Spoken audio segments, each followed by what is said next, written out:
neka sudi, pjevat ćemo ljudi.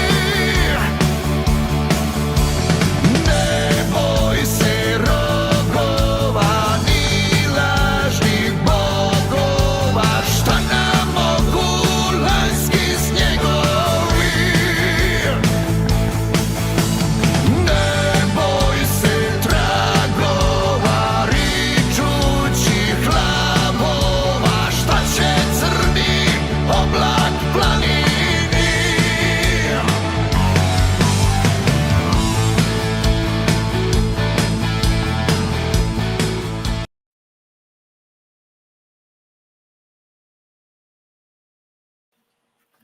Good evening, ladies and gentlemen, and welcome to episode 18 of PodroomTV. It's our 18th birthday, Smolge. Unbelievable. Happy 18. birthday, mate. Happy 18 birthday. episodes, Ko vi reka. We can That drink we- legally now. That's a- That is really.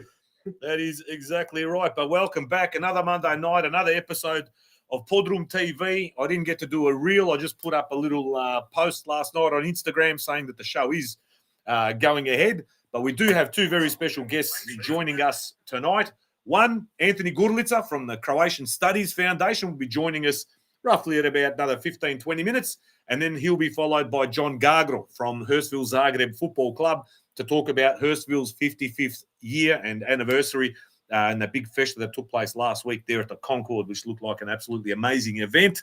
But Spolge, another big week across the board, all sorts of things happening. I was at Clifton Hill yesterday for the Patron Župe of Sveti Nikola Tavelić, and that was a massive day. Even though the weather was horrible, it was raining pretty much as soon as we got to church, and it rained fairly consistently during the day, but there were some patches where Sveti Nikola looked down on us, gave us some sunshine. The kids danced. The boys from Dinamo cooked up a storm for everybody.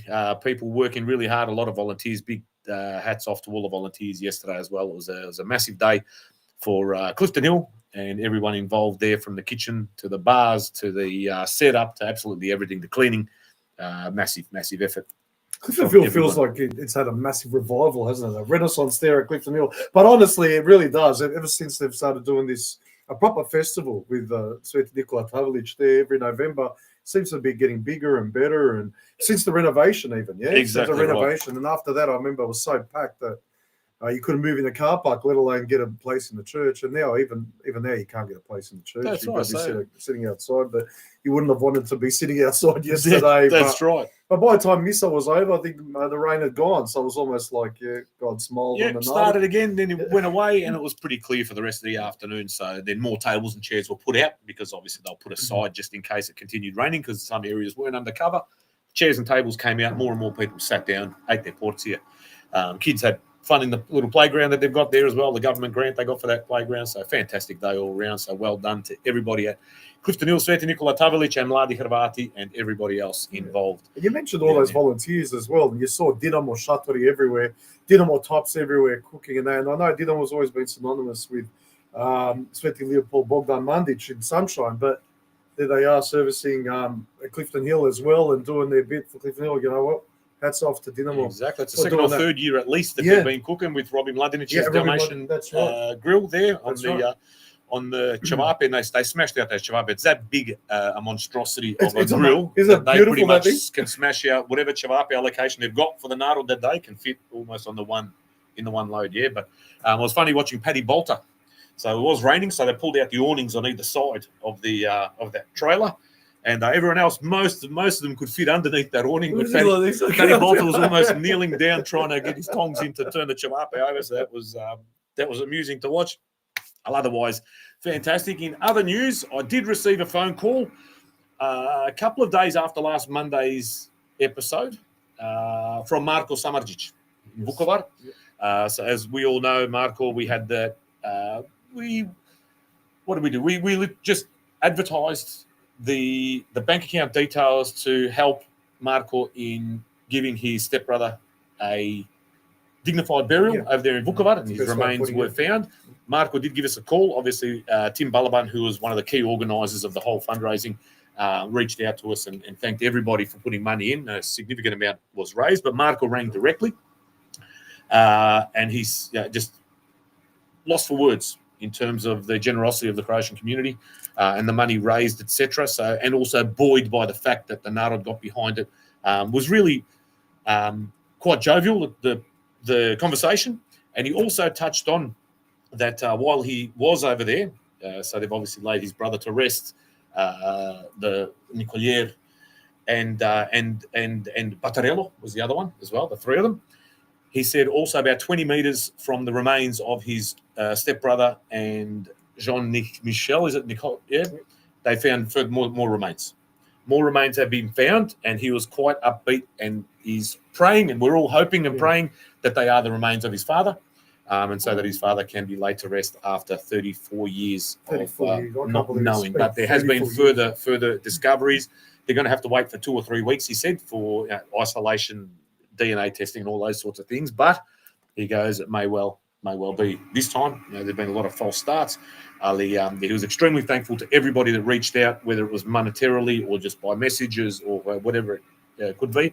And special mention goes out to Tim Balaban and Darko Balaban as well.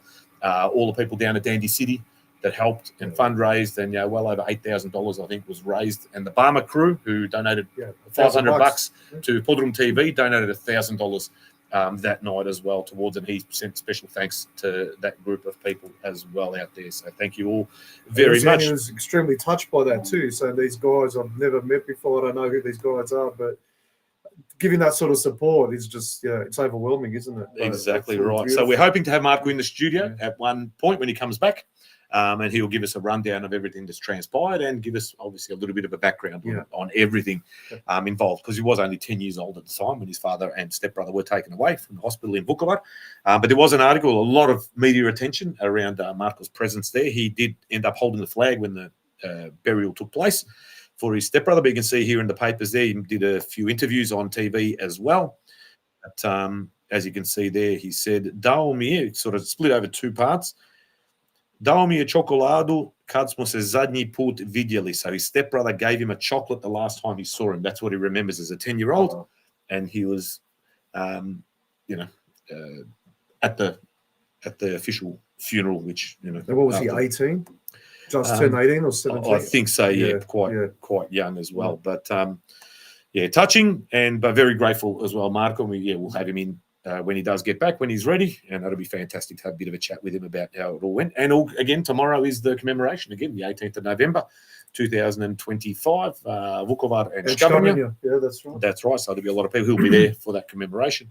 And no doubt we'll see it all on social media and in the news outlets as well, of everything that has transpired. Yeah. And so many people in the community that have such close ties, like you said here with Vukovar, but also many people involved with our clubs and, well known in our community that are involved with Škabrnja as well. So, and if you would have seen when the Frenchman the burial was taking place, ceremony, Damir Markuš, or known as Kutina, was he's standing next to I can't keep forgetting his name.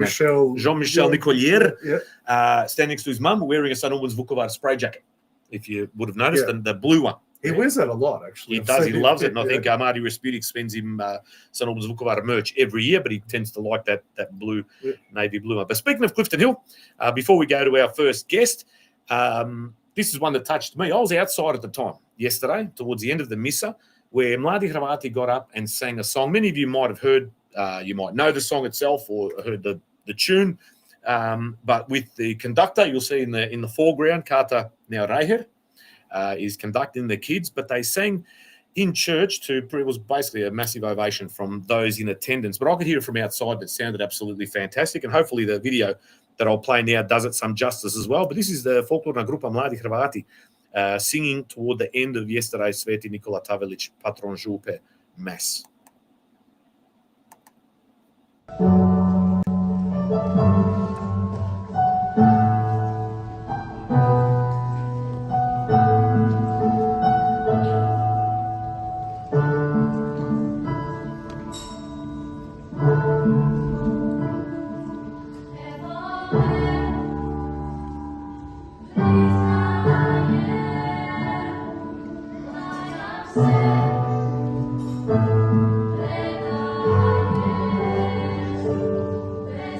Thank you.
There you go. And then the Lady Hrvati kids made their way outside and performed the older kids.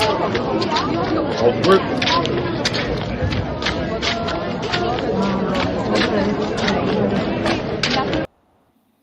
And also in the crowd when I went to buy a drink, there you go, Mr. Vinko Buljubasic was in amongst the throng there when I asked him, what do you want to drink, Vinko? And his mate Zdravko there next to him, yeah, to VB. And Vinko goes, yeah, VB. Here we go. The old Vinko Buljubasic. Since 1854. Doing since 1854. I know, but he looks very young for his age. He actually looked great. Also, again, from our good friend over in WA, Oliver Avlic sent us through the latest results. So Croatia defeated, was that Iraq? Remember we had last week, we were trying to figure out the flag. Iraq 2-1 in the quarterfinal, which means they now take on Australia in the semi-final this Saturday, 22 November, 4:15 p.m. at Proto DPS Stadium in Inglewood. So if you want to get out there and support Team Croatia, hopefully go all the way to the Football West World Cup in 2025 this Saturday, 22nd November, 4:15 p.m., Croatia v Australia. And there's a photo of the boys in the dressing rooms after the game, no doubt celebrating a good victory. And in other news, just so we wrap up and go to our first guest, the Vujic family. So the Vujic family of St. Andrew's Hotel, also previously known as the Pump House. Our first sponsor. Our first sponsor have been awarded the Award for Excellence in the 2025 Australian Hotels Association National Award for Excellence for Best Restaurant Metropolitan. So the winner being St. Andrew's Hotel Fitzroy. Mate, have a look at that. It is a national award for the best metropolitan restaurant. That was sent in to us by good friends of the show and also St. Andrew's, Lou Glover, to tell us, give big shout out there to the Voyage family and the fantastic work that they are doing out there in Fitzroy. Get down there. It's across the road from the exhibition buildings, man. It's a bloody Beautiful setting, yeah. Yep. And if you're ever having a bigger function as well, they've got the conservatory at the back where you can fit plenty of people in there. Yeah, we had, Rose and I had our engagement. Yeah. We've had engagements there, weddings there, christenings there. It's fantastic. Christian had his confirmation party there, my Christian. So it was fantastic. We did a night train episode. We did a night train there. That's right. Back in the day. The place was never the same again after that. But then talking of awards, there's an award that's going to be given out for the best haircut. Now, we talked about this bloke last week, Brian Canham, former lead or the lead singer of Pseudo Echo, and had something to do with the Hot Nights theme song from back in the day. Yep. This is what he looks like now. Yep. There you go. So Mickey C sent us this photo. I guess you want to know what Brian looks like now? Well, there you go. He looks like Desmond Child. He did. The writer of I Was Made for Loving You and Living on a Prayer. I don't know if you, and Ricky Martin's Living La Vida Loca. I pity the fool that's got a haircut like It's a that. bit like- Ali, the L'Oreal product that Pseudo Echo used to endorse, I don't think they'll be putting them up on their posters anymore with the haircuts like that. You would never think that's the same bloke. No, not chance. the old good-looking rooster Brian Canham No, you would never. from Pseudo Echo. There you go. Got plenty of messages now coming in as well. Absolutely beautiful moment. Lots of sawdust in church. We all loved it. Well done, kids. And Stella also earlier said, such a beautiful moment when Melody Hrvati sang this song. You know what, that song, I absolutely love that song. For me, I'm talking about it earlier. It gives me that day into each sort of vibes. And every time I hear it, I swear it brings a tear to my, I don't know what it is. Obviously it's the lyrics and the melody and It's everything. just Beautiful. It's a belter of a song. Look, Oh. again, I'm not a particularly overly religious person by any stretch of the imagination, but songs like that, they get you in. You know what I mean? You maybe don't mull it as much, but if you listen to something like that, you feel something. Yeah, and like I said, I think it's a cover of an English. It is. song. Yeah, it was originally in English. I reckon our version better. I've never heard the English one. I think I do because I heard the Croatian one first. I listened to the English one because of the English one's good. Maybe they ripped it off us, just like the Australian coat of arms. Just like the Italians ripped off Marco Polo from Mr. Nathan Porcelani. Porter. I was looking for Nathan Porter. I went on X looking for him after George Subjak said he'd shared that video from the Viesnik about the kids at the tourney saying they support Croatia over Australia and whatever. But I couldn't message him because I don't have some blue tick or whatever, and you need to have some kind of premium account or something. Okay. But I want to get him on the show. If anyone get in touch with Nathan Porter, who made that video go viral, and if he wants to come on the show and explain exactly what it is that he was offended by, etc., we'll have him on the show. We'll have a chat and say, što ti smeta, rođo? Got nothing to hide, do we? Name, surname says, sviđa mi se kako se hrvatska himna još uvijek pjeva u Clifton Hill. Otkad je novi svećenik stigao u župu duha svetoga Brajside, više se ne pjeva hrvatska himna. I'm not sure. I don't get to Springvale Church very often. Ali, when I did say I'm not a particularly religious person, I do like the national aspect of church. Mm-hmm. And that's why I particularly liked while Don Ivan Matijević was here. Yeah. He really pushed that Hrvatska line in church. Bog obitelj, but Hrvatska was always in there and It's a hammered huge it home. part of our identity. And Is hammered that- it home to the kids. Yeah. You know what I mean? Yeah. I loved it. And hopefully we'll see him back one day as well. But Clifton Hill, like we said, doing great things out there. And it was good to see all the priests from all the Julpa were there. And people from all over Melbourne and Victoria were there to celebrate the Julpa as well, the Patron Julpa. Well, packed house, like you said. Now, in our waiting room, we have our first guest, and it's pretty coincidental. So we'll get to that point as well, being tomorrow, the 18th of November. That tonight we have with us from the Croatian Studies Foundation, and we got to meet him. I got to meet him at the Dinamo Business Networking lunch in person. Mr. Anthony Gurlica with us all the way from, I believe he's in Sydney at the moment, unless he's traveling around. Welcome, Anthony, and thanks for joining us on Podroom TV. Hi guys, how are you? Pretty good, mate. I like the T-shirt, mate. It's nice looking. Yeah, I sent you guys a bit of a care pack down there, so you can wear the shirt and the hat loud and proud. So we I did. enjoyed Spolge got his later this afternoon, and I've got mine on. And you can look at that. Yeah, turn that around. It's actually a beautiful looking T-shirt. Absolute belter. Anything with Glagoljica on it, I'll pay whatever the price is. I actually want to just ask you, with the logo, there's a yes, building on it. yes. What's the building? So this logo was designed back in 1984 by, I think it was Fragacian Biršić, who was the original svećenik that was at St. John's Park and at Summerhill, alongside Luka Budak, who was obviously the lecturer there. What the building is actually the emblem of Macquarie University inside the grb. What you'll notice is also the Glagoljica in the background is a poem from Drago Ivanišević called Hrvatska. And that's our motto. So if you ever get a chance to actually read that poem, it is a fantastic poem, and that's basically the motto of the Croatian Studies Foundation. So there's a bit of intricacies in our emblem, but yeah, we love it. So I still have an old lapel pin.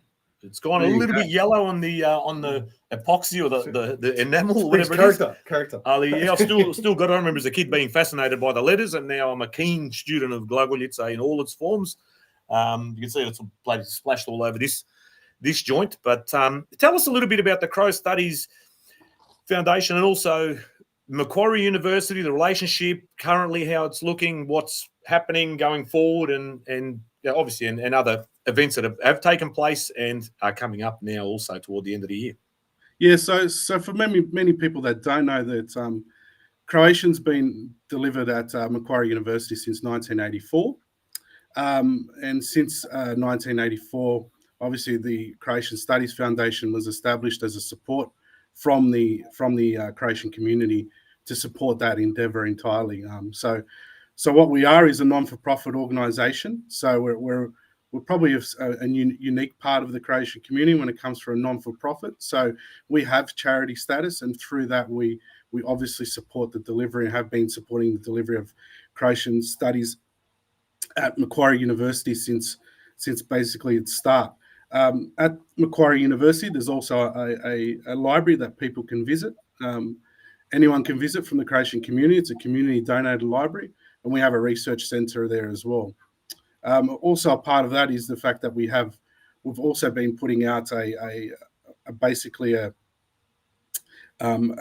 journal since its start as well. So the Croatian Studies Review that comes out every year, and there's always academics contributing from around the world as well, Croatia and everyone doing a bit of research into either the Croatian diaspora, a bit of history and that type of thing. So it covers a lot of space, obviously, and the main aim is to deliver the Croatian language at the university, which we've been doing. And I suppose the biggest change is coming up for us, and the biggest challenge in all of this is the fact that from 2026 onwards, we will no longer have the delivery of Croatian studies at Macquarie University. So what that means for us as the foundation is now we're actively involved in trying to find an alternative for our Croatian community when it comes to the delivery of the Croatian language. We obviously want that to carry on into another Australian tertiary institution, another university, and we're continuing on that path to try find the alternatives. So we have made some headway, but we're not at the official stages yet. So we're well on the way of trying to find a solution, but the foundation and its board is actively working on that. So is that something that you could probably do with open universities or something? Because most people I know, like myself included, at uni did Croatian remotely from Macquarie. Yeah, so I was a deacon, but doing Croatian from Macquarie. Is that something? I mean, like I said, most of them are doing it remotely anyway. So. Yeah, most definitely. So the aspect will always go online. So the university will be the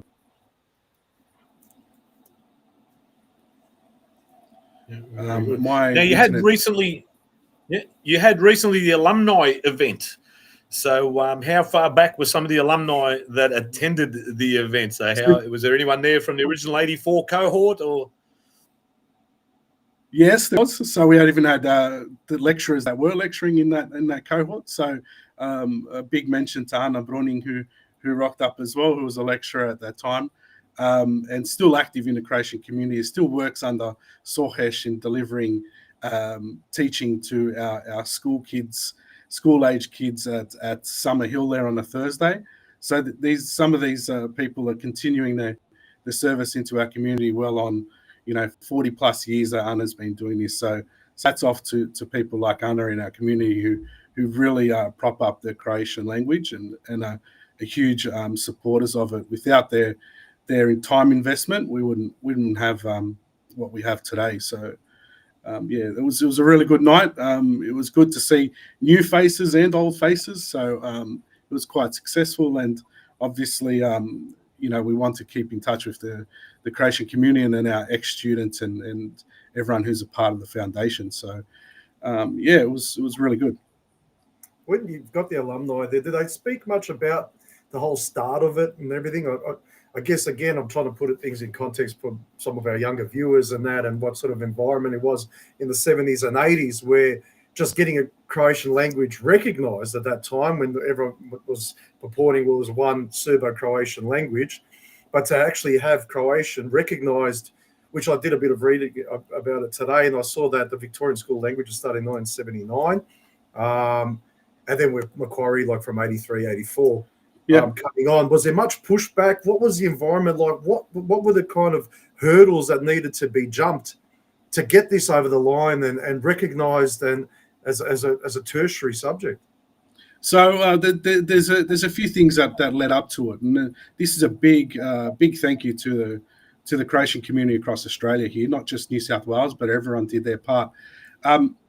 It basically came around from I think it was 1977 or 78. There was actually an inquiry around the Croatian language that was pushed through the New South Wales government. And what ended up happening is it got to a point of lobbying where actually a politician from the New South Wales government visited Zagreb and Belgrade to have a look at the differences in Croatian language and the differences in Serbian. And you could imagine if you went to both of those, and it was pretty smart move back then, each side basically showed their best. And obviously you come back with the idea that they're two different languages. And they are. There are a lot more differences in Croatian and Serbian than people realize.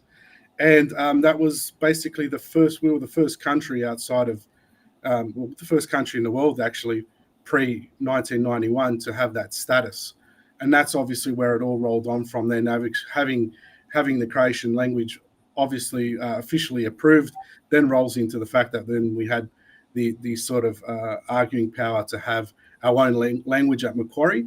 Look, at Macquarie, when we started, there was also the Serbian language, there was Macedonian, there was Ukrainian, there was a plethora of languages. Out of all those small community languages, we were the last left. So what we want to do, we're still in the fight to continue this on, and we don't want to see the same fate as the rest of the community languages. So we have the full backing of the Croatian government and the Ministry of Science and Education.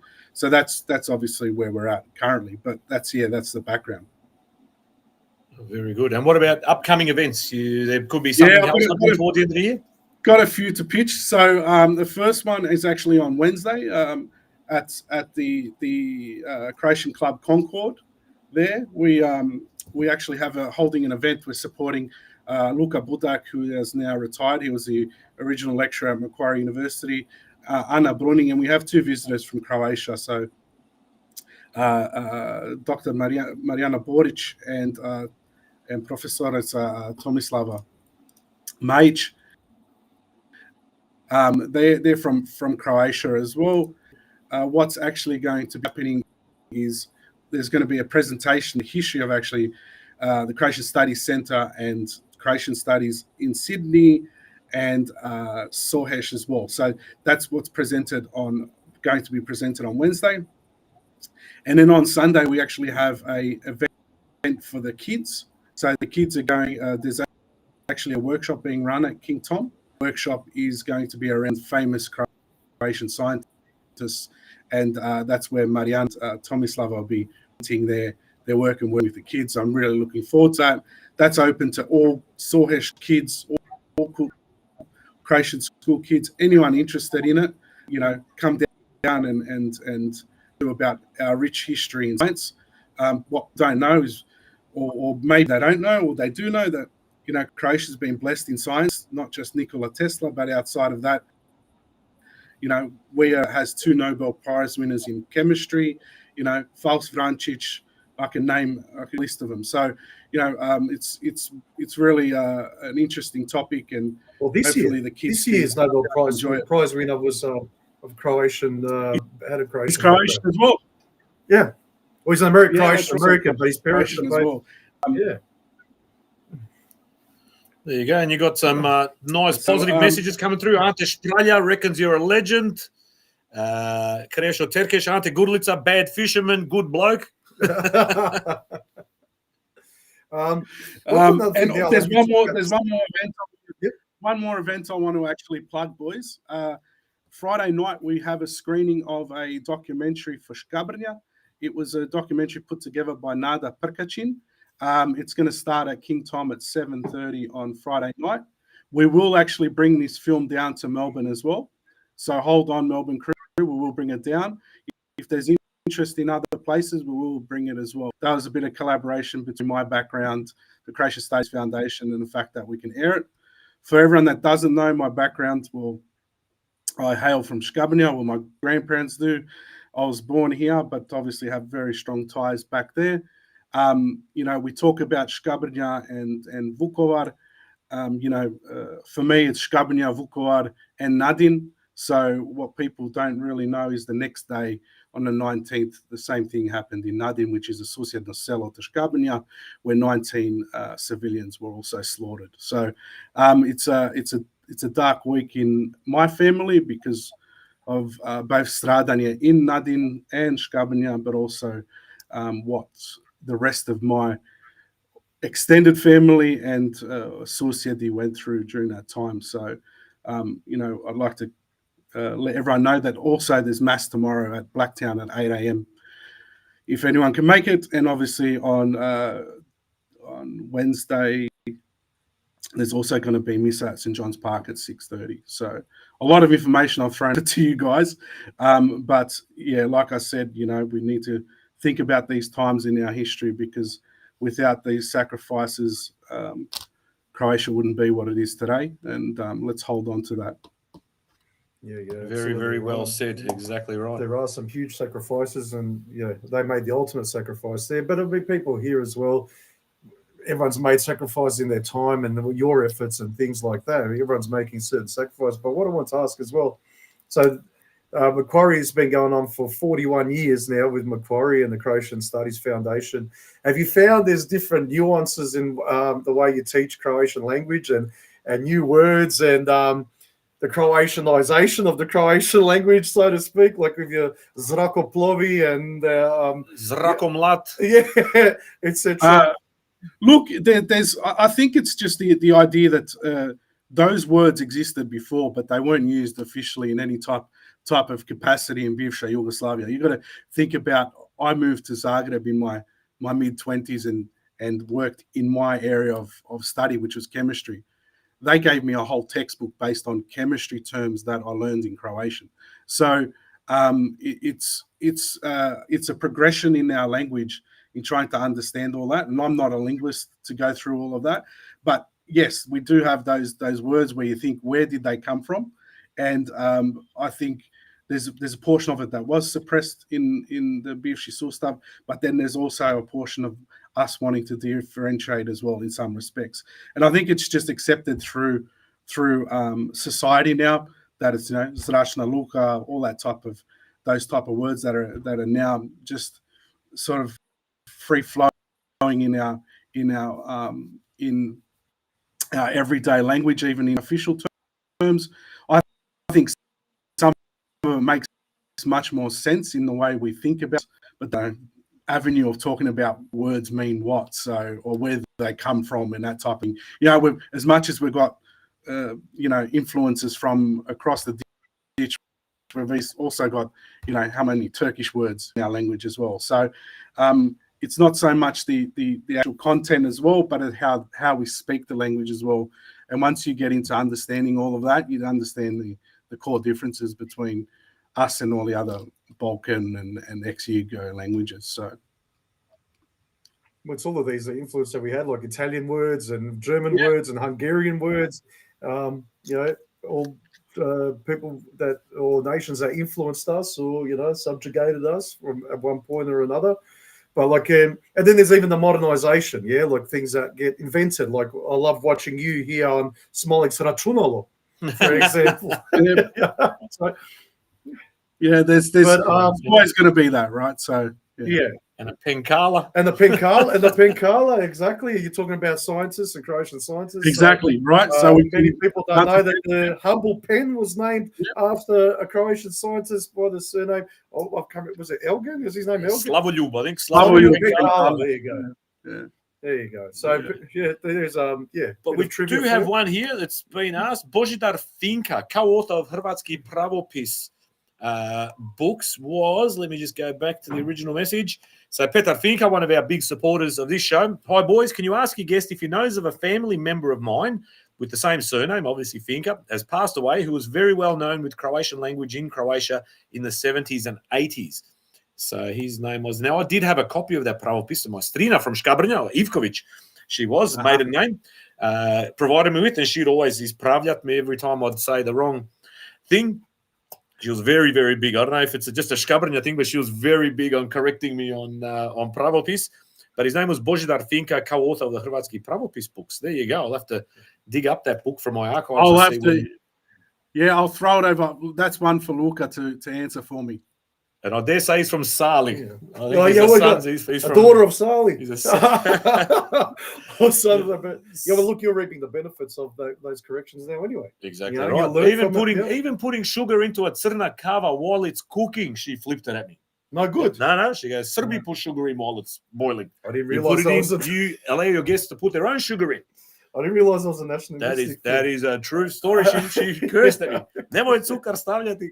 All right. What about if you ask the guest if it's okay to put sugar, if they want sugar, then put it in? Oh, the guest probably a Serbian. Then you're from Bosnia.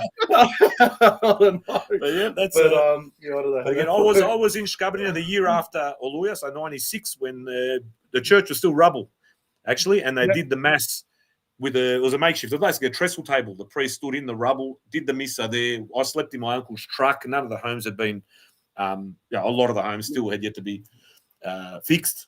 Yeah, so that was pretty touching to be there the year after. We're only across the polje there in Debeljak to Škabrnja. It's not very far. A lot of family members from Škabrnja and Nadin as well. So my pokojni tetak Rogić, his sister was one of those that stradala in Nadin as well. And that was tough going for those people, especially in these days now, coming up to that commemoration, up to that date and anniversary, to start thinking about not only their loved ones, but what actually happened. And, it's pretty gruesome. There you go. But Petar Finka is saying 100% he was my dad's brother. Luka knows 100%. So for Mr. Finka, so there you go. But otherwise, also, I've got a couple of this from the CSF website. So you can see their memberships are available for you. By becoming a member, you or your organisation can take an active part in foundation activities. And if you click on further, you'll be able to see members are entitled to you can see attend AGMs, vote for directors, purchase journals, etc. at member discounted prices. You can become an annual member or a lifetime member, and you can choose whichever membership suits you, I guess, as well. So you can see starting from 50 all the way up to $300. Donations are welcome. You're a not-for-profit, so I'm assuming tax deductions are available. Yep. So we encourage everybody to get yourself a membership of the Croatian Studies Foundation. Spolj, would I reckon PodroomTV will buy a membership? Yeah, we can. Yep, absolutely. I'm and up for that. In the pack that you did send us, you can't really see it on the screen, but there is a scan, a QR code to become a member, but I can take that on my travels and drop it around various places and have it for people to scan. You can as they donate go. that one to my friends at St Albans. Maybe there you go. I'll be at dinner. I'll be at St Albans on Wednesday night, and I can pop it up on the bar there for anyone that wants to scan and become a member, just to support, and two, to hopefully keep it on track that if it is being lost to Macquarie, that the work you're doing, we can help in any way we can financially to help you with your work to try and get the language back into another tertiary institution. Actually, beyond the monetary assistance that a membership obviously helps, is there some other benefits you get from actually the foundation gets from having more members? Is there some sort of a lobbying strength or anything like that? Most definitely. So from my perspective, is the more Croatians that can become members, it means the money that does come into the foundation is directly impacted how the foundation can obviously operate. The way I talk about it is the fact that we're a not-for-profit, so it's like donating Cancer Council, but instead of 80 cents of your dollar not going anywhere, you know where the money is going, and it's going to actually help the future of the Croatian language here in Australia. So that's the best way I could sell it to anyone, and that's the way I view it. Is the fact that if we help each other out, and the more money that we can sort of amass inside our coffers, we can also help in the community. Just support the Croatian language at level. We've never not had to help turn our back on anyone, and as much as we can help, we will help. Whether that's a soccer club in sponsorship or whether that's folklore groups, if we can help, we can.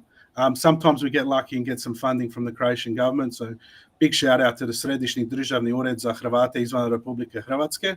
They do a lot for us, and same with the Ministry of Science and Education. So we can always work on projects together as well. As much as we are the backing of the Croatian language here, we just witnessed Mladi Hrvati sing that song beautifully. Brought a tear to my eye, one of my favorite hymns, but it's a credit to see these young kids singing that song, right? So as much as it's folklore, it's also about our Croatian language and us understanding it. So, and also putting the Croatian language in context and everything. And I know I'm having a number of conversations with Luka Budak when he was 20 years ago and I know he was very adamant and wanted to start a theatre group, because there were so many wonderful plays that were going around at that time. And there was one in particular, Gavran, what was his? Is it Mio Gavran? I can't remember. I think it's Mio Gavran, yes, who was writing some extraordinary plays. It's actually a shame they haven't been put on for the public here. They're very, very popular over in Croatia, but yep. You never know. You never know that might be a possibility. Yeah, look, we've just got to work on those things, right? And if it's the right time and we have the right interest, then there's no way that I would say no to something like that or not be involved in it. Most definitely, So. But I'm reading this comment here from Emil Lesha. Ante Gurlica, best and fairest, Croatia Glenorchy. Come back and collect your trophy. What's that one about? So this would be, I don't know, boys. It would be, I'd say back in 2010 or 11, I moved down to Launceston for a stint at work, and one of my friends had a restaurant down there in Glenorchy, and being as there's not many crows in Launceston, I drive down every weekend to my mate's restaurant down there. Shout out to Vjekoslav Jelčić, who now lives in Croatia. But anyway, ended up hooking up with all the Croatian boys down in Glenorchy, and we started a club soccer team, and somehow I was the only one that didn't receive a red card that year, got best and fairest, but I ended up moving to Zagreb, and I never picked up my trophy, and I said, leave it behind the bar at the Croatian club in Glenorchy. So they said, yeah, we'll leave it there until you come back. And I've never been back, so I'm guessing the trophy's still there. So it's time. Speaking of soccer, there actually was a Launceston Croatia soccer team. There was a club. We went to the Launceston club when we went to watch Knights play Perth Glory at York Park. We went there beforehand as well, so that was Where good. Did they come? I'm trying to remember now. I'm trying to find what Prospect Knights. Knights. They sort of became out of the. Yeah, they were the phoenix that rose out of those ashes, but they went back into the ashes. But speaking of soccer, the last game I played for Zlatna Luka Sukošan was actually against Škabrnja, and that was Škabrnja's first home game back at their home ground after the war. Wow! And so what year is this? Late 90s, I think, or something. I can't remember. I can't remember what the name of the ground was. It's got a specific name. All the grounds have got these names: Share and Deshen and whatever. Unlike you, I was given the captaincy. There was a big ceremony before. There was my last game testimonial for Zlatna Luka. Scored in the first 5 minutes. Took my top off, got a yellow card. 5 minutes later, I went for a dive in the box to try and get a penalty, second yellow card, and I was sent off in my own testimonial in Skabrnia on their new return to their ground. 10 minutes in, I was already on the bench sitting next to the coach, and You that were was the final covered in glory. You were the final Žrtva of Skabrnia. Covered myself in glory as Lata Lorca, but good times. No, but I did. I spent a lot of time in Skabrnia, obviously, being close to where I'm from and that whole area that was affected from Polacha all the way through to, but it was good times. So everyone keep Skabrnia and Nadine, like Anthony said, keep them in your thoughts. And Stella Spoljar says, looking forward to seeing you at Dinamo again, Ante. So like we said, we did meet you at the networking event, but I do always see the Crow Studies Foundation always has a marquee, always has a presence every tournament, wherever they possibly can, and take an interest, especially you younger kids. If you're thinking about what you to do in a gap year, or if you don't know what you're going to do with yourself at uni and things like that, have a look into it, man. Look into it. If there is a way of doing it remotely, great. If not, I'd love to go to Sydney and spend a few years studying Crow at Macquarie, or wherever it might be. Well, unfortunately, can't do that anymore. So, I'm barely allowed to come down here. Yeah. Me too. Ali, mate, thank you very much. Keep in touch. Thank you for the gifts, the T-shirt, the hat. We got bookmarks. The bookmarks are amazing. They're in Glagoljica as well, and they got the statue of King Tom in Zagreb on them. We got fridge magnets. We got all sorts of goodies. But thank you. I think to a large one last shout out. So one last shout out, and that's basically to Monica Hecimovic from Hrvat, the unsung hero of our community, who continually just prints shirts for everyone, and the amount of stuff she's donated to the foundation, hats off to her. And so big shout out to her. And obviously, guys, jump on the website and help her out as well, because it is a business, and with that type of stuff, then we wouldn't have anyone locally around to do our merchandise. And I'm sure she supports so many other clubs and organizations. So big shout out to she even printed a shitload of Major Minor t-shirts that went on sale as well, so I can say that. She did a great job there. There might even be a couple left, I'm not sure, but I'll try and contact her for that. There you go. They've got some great stuff. Jump on their website. I'm just popping it up now on the screen at the bottom there. Hrvat.com. All access. You can sign up. You can get all things Croatian shop now, from golf balls to lanyards to bucket hats for your bucket heads. Ima svega I svačega. Mate, they've got some great stuff. Their stickers, especially, I'm a big fan of stickers, as are my kids. Everything and anything that you want in Crow. The ashtray as well is a belter. The ashtray's got the plaited around the edge of it, and it's real old school, man. It's a shame to sort of butt your cigarette into that. Lucky I quit smoking. I just use it for display purposes only. But Anthony, what's left for you? What's on the cards? What are your hopes and dreams in the near and far future? Well, look, obviously, with the Croatian Studies Foundation, our biggest priority is obviously securing the future. That's one, but also, looking beyond all of that and looking at how we can actually grow what we're doing and probably diversify a bit and trying to expand our reach. Not so much reach in the sense of just Australia, but looking at how can we actually bring this to the next level to ensure that we have longevity for the next 40 years ahead. So, as much as people say or ask what's going on, and obviously it's pretty clear about what the future holds, but the foundation is not going to rest on its laurels, but try to continue on. We will find a resolution to how we deliver Croatian at a tertiary level in Australia. I'm confident in that, and I'm happy to sort of lead the way with all of that. And it's a bit of a challenge, but hey, that's part and parcel of being a president of an organization. So you take the good with the bad, and you keep on moving. So that's the biggest thing. And I suppose, one day you never know. My ideas is always to try establish an institute. So we'll see how far we get. But that's obviously, we have our plans, and it's really up to the Croatian community to get behind us and support what we do. And the more we support, the more we can do. There you go. So Petar Finka has actually joined by using the QR code that Spolj held up before. I knew it. See, I knew that was good. So we've got a member signed up just by the QR code display. He's going to hold it up now closer to the screen for anyone that wants to go up, and just tilt it sort of forward. So, hopefully you can see that one there. become a member, but it's croatianstudiesfoundation.com.au. Jump on board, have a look at the content, become a member if you can, from $50 to $300. Support the cause, and hopefully they can keep moving forward after 41 magnificent years of preserving our language at the highest level in this country, where others have dropped away.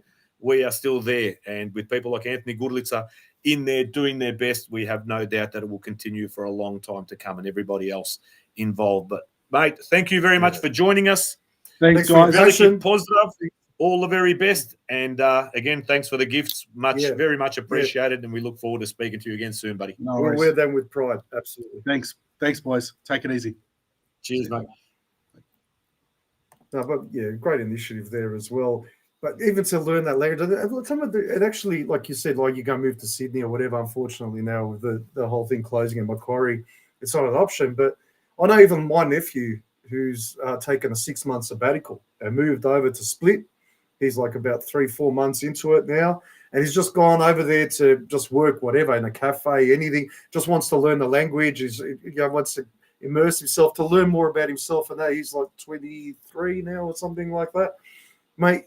Whether you're a late bloomer, whether you might do that in your 40s, you might do that in your 50s, you might do that in your teens. I don't know, but get out there. You know what? It's 6 months out of your life, 1 year out of your life, but it'll probably be the greatest experience of your life. Exactly You go over there and do that. But well done to Anthony Goodlitzer. Anyway, doing it here in Australia and keeping that legacy alive. Yeah, so he's done it all. So he lived in Crow, he lived in Tassie, he's moved around. He's obviously works in the field of chemistry, but great bloke. I met him for the first time at the Dinamo Business Lunch, as you might have as well. Yeah, absolute gentleman, and you can just see there from the comments as well that people are popping up from all over, from Tassie, all over this great country. Got only positive things to say. But while we're talking about Sydney, we do have another guest in the waiting room from Sydney. It's a very Sydney-centric show. That's right. So no one can say that it's all about Melbourne all the time. We love our brothers and sisters up north. But with what Anthony did mention is that they get a lot of assistance from the Croatian government, or at least support.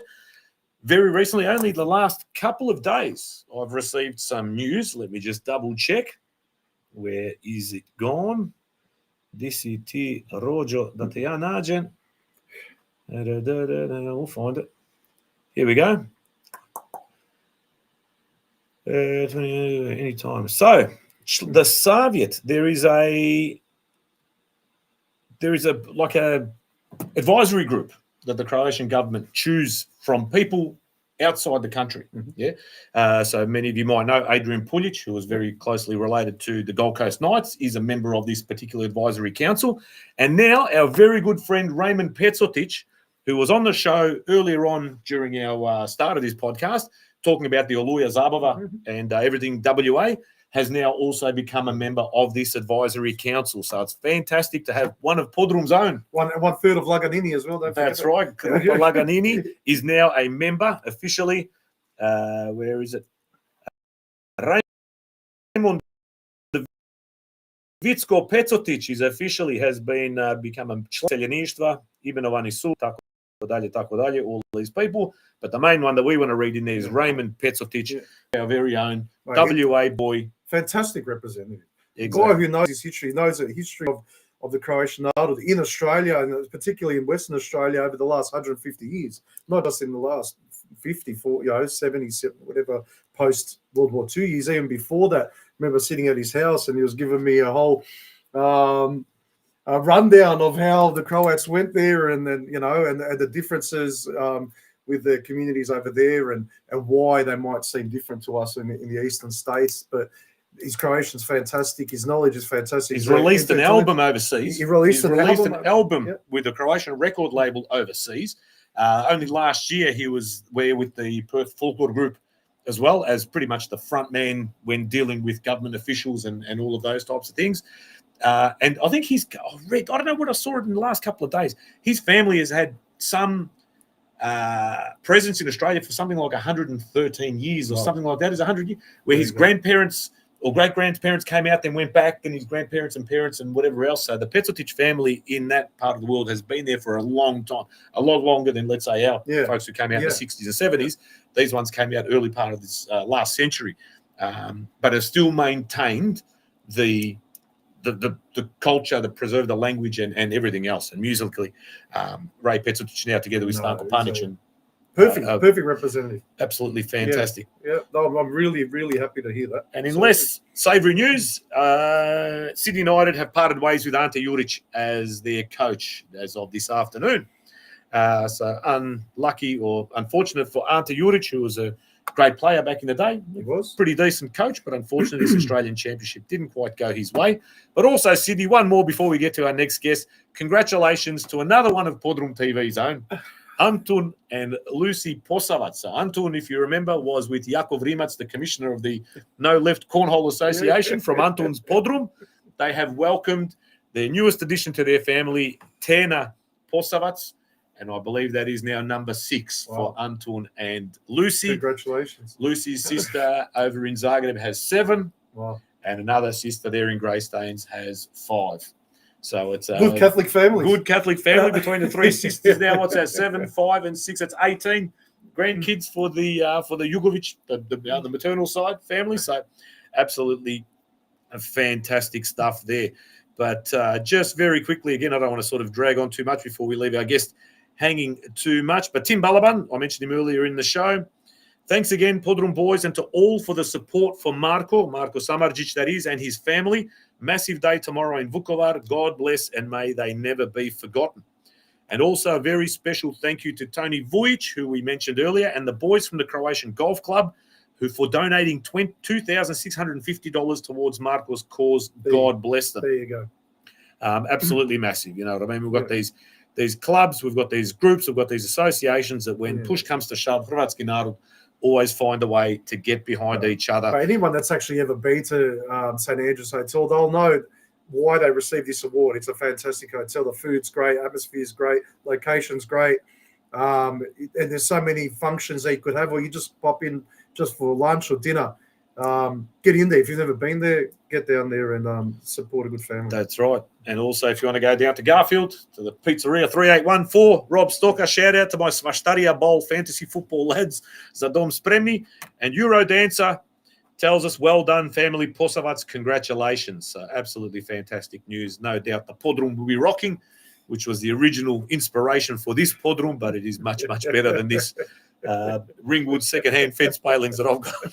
It's pretty good Podrum, mate. Don't we need to utilise it a bit more. What do you reckon, Spolge? We could have some other events in here. Well, you never know. Christmas coming up. We got to have a hiatus at some point. We got to have a rest. We do. So we'll look at what are we now? Episode 18. So 19 will be next week. 20 will be the week after. Do we push for a big 21st birthday Podrum session? Maybe. We could talk. We'll talk. We'll talk. We'll work something out. Damn straight we will. But joining us now, again, all the way from Sydney, and I believe it is, is it South Sydney, sort of the St. George area, Hurstville Zagreb Football Club. We're joined tonight by John Gargro. John, thank you so much for joining us tonight, mate. Thanks, boys, for having me. How are you all? Good? Very good, mate, very good. Not as good as Hurstville Zagreb winning the league this year and being promoted to the highest ever league that they've ever been in, and celebrating 55 years of a massive history and a thriving football community there. From all reports, at least down south here, from what we're hearing and seeing, you're doing some absolutely fantastic things up there at Hurstville. Yeah, we are. First of all, congratulate our first grade team, our coach Valerio, Captain Paul, and the players. They had a great year this year. Consider 30 rounds of the season and only lose 2 games. It's 5 weeks before the season finished, they had it all won. Yeah, as one that haven't been successful for a while on that level. So finally, we just it's called NPL 1, but it is 2. So yeah, it's been a great season for us. It's been so good, especially achieving it in our 55 years. It's been very, very good. I did it with 4 or 5 games to spare. Piece of piss. Yeah, you could say that, but it was but we kept winning even after that. So it was good. The culture was very good. The boys are very good.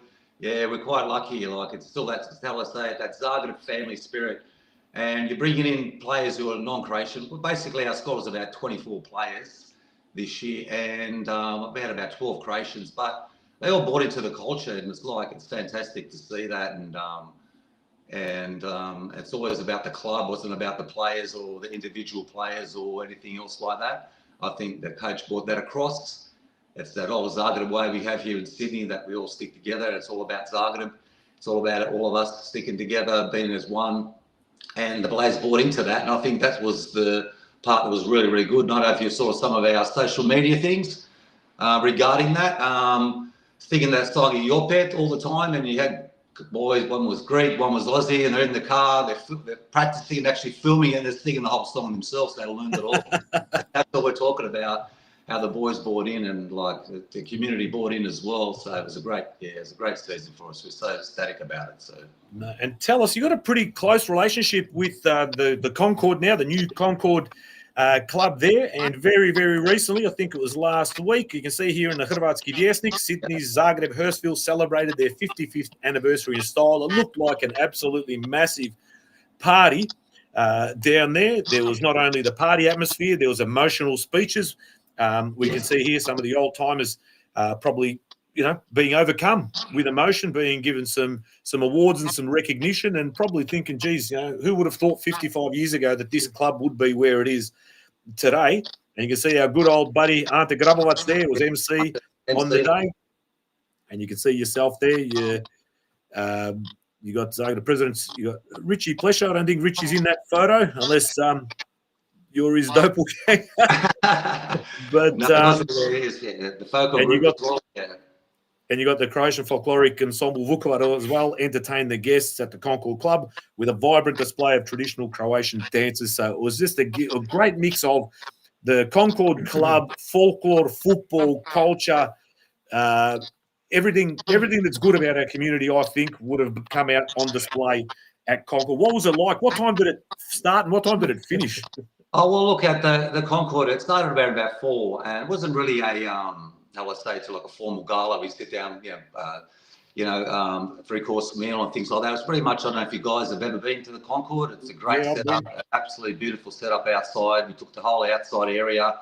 We had Sawdust start playing the music. We had a DJ Kobe. It's one of our players in the club. And like I got to say too, it started early, went till late, and it was a great day, really. You think about it, 55 years later, we had guys there with the founders who were there, old presidents, and all those people and their families, and some past presidents who weren't there, their families came. So the recognition of everybody being there way back. I actually worked with some of those founders. I've been here since the mid-'80s or so, late 80s.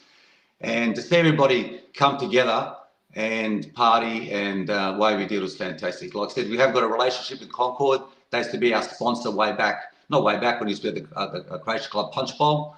And they supported Zagreb financially for a long, long time. And we do all our functions there, our presentations there. Anything we do, launches we do there, we support them as well. So they're really good to us, and we support them like as much as they support us. But on the day, like I say to you, to see all these old people, and I've worked with a lot of them, and all the old presidents come in there, and they all got recognised, and a few speeches on the day from all some of the founders, and then some presidents, and me and Richie said something as well. Yeah, it's a lot of hard work to get it done. I think there was around about 600 people or so. Then all of a sudden we just let the doors open, and who knows how many people came in there later. But you know what it's like when Croatians get together, you start drinking, all of a sudden you put the Croatian music on, you got Darko Zoric, Storna start playing all those songs, and you know what happens after that. It just it's a massive party. So it was a great and night. it is a great venue for an outdoor session like that. Yeah, I was there. When was I there? Anzac Day. I was there up around that Anzac Day weekend. Now inside's beautiful enough, but the outside, the setup, the big screen, the stage, the chairs, the lawns, the playground, it's just like nothing I've seen in this country of our clubs. We've got some decent clubs around the place, but there is nothing that compares to what the Concord has put together there, from the outside, from just the way it looks from when you drive in to all the way through. It's absolutely amazing. And it's great to see that relationship, between the old Punch Bowl and now the new Concord still continuing after all these years and supporting you guys. That's fantastic. But is it actually far from where you're at Peakhurst Park, or where is the Concord Club far from? It's not as close as it used to be, but I suppose it depends which way you're coming from, where you're coming from. Yeah, man, they are supporters of us again financially for both our organisations, our Football St George, where Richard Plesher's in charge, and the NPL. and they support us both. So we make sure we put the effort in to go there. Like to where we are from Penshurst Park, like Cars Park is a little bit further, where our football St George play out of.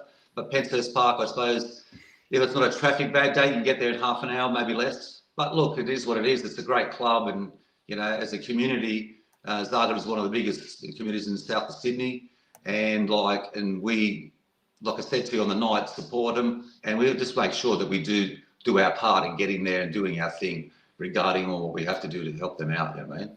But just looking at some of your alumni and some of the players that have been produced there, it just reminds me of Dinamo just as well, where it's just produced so many players for, you know, the big sister in Sydney. Ante Milicic, Ante Čović, Richie Pleska. Kopa Pleska, Mark Babic, Ante Denis Alilovic, Eddie Bosnar, Ante Moric, Joe Vrkic, Mark Rudin, Tommy Juric, Luka Glavaš. I mean, unbelievable. Like, yeah, like it's quite crazy. Yeah, like it's like there is some pretty. I think the Juric, yes, I think he just got picked in Australian team, the young boy. I think it was. I'm not too sure.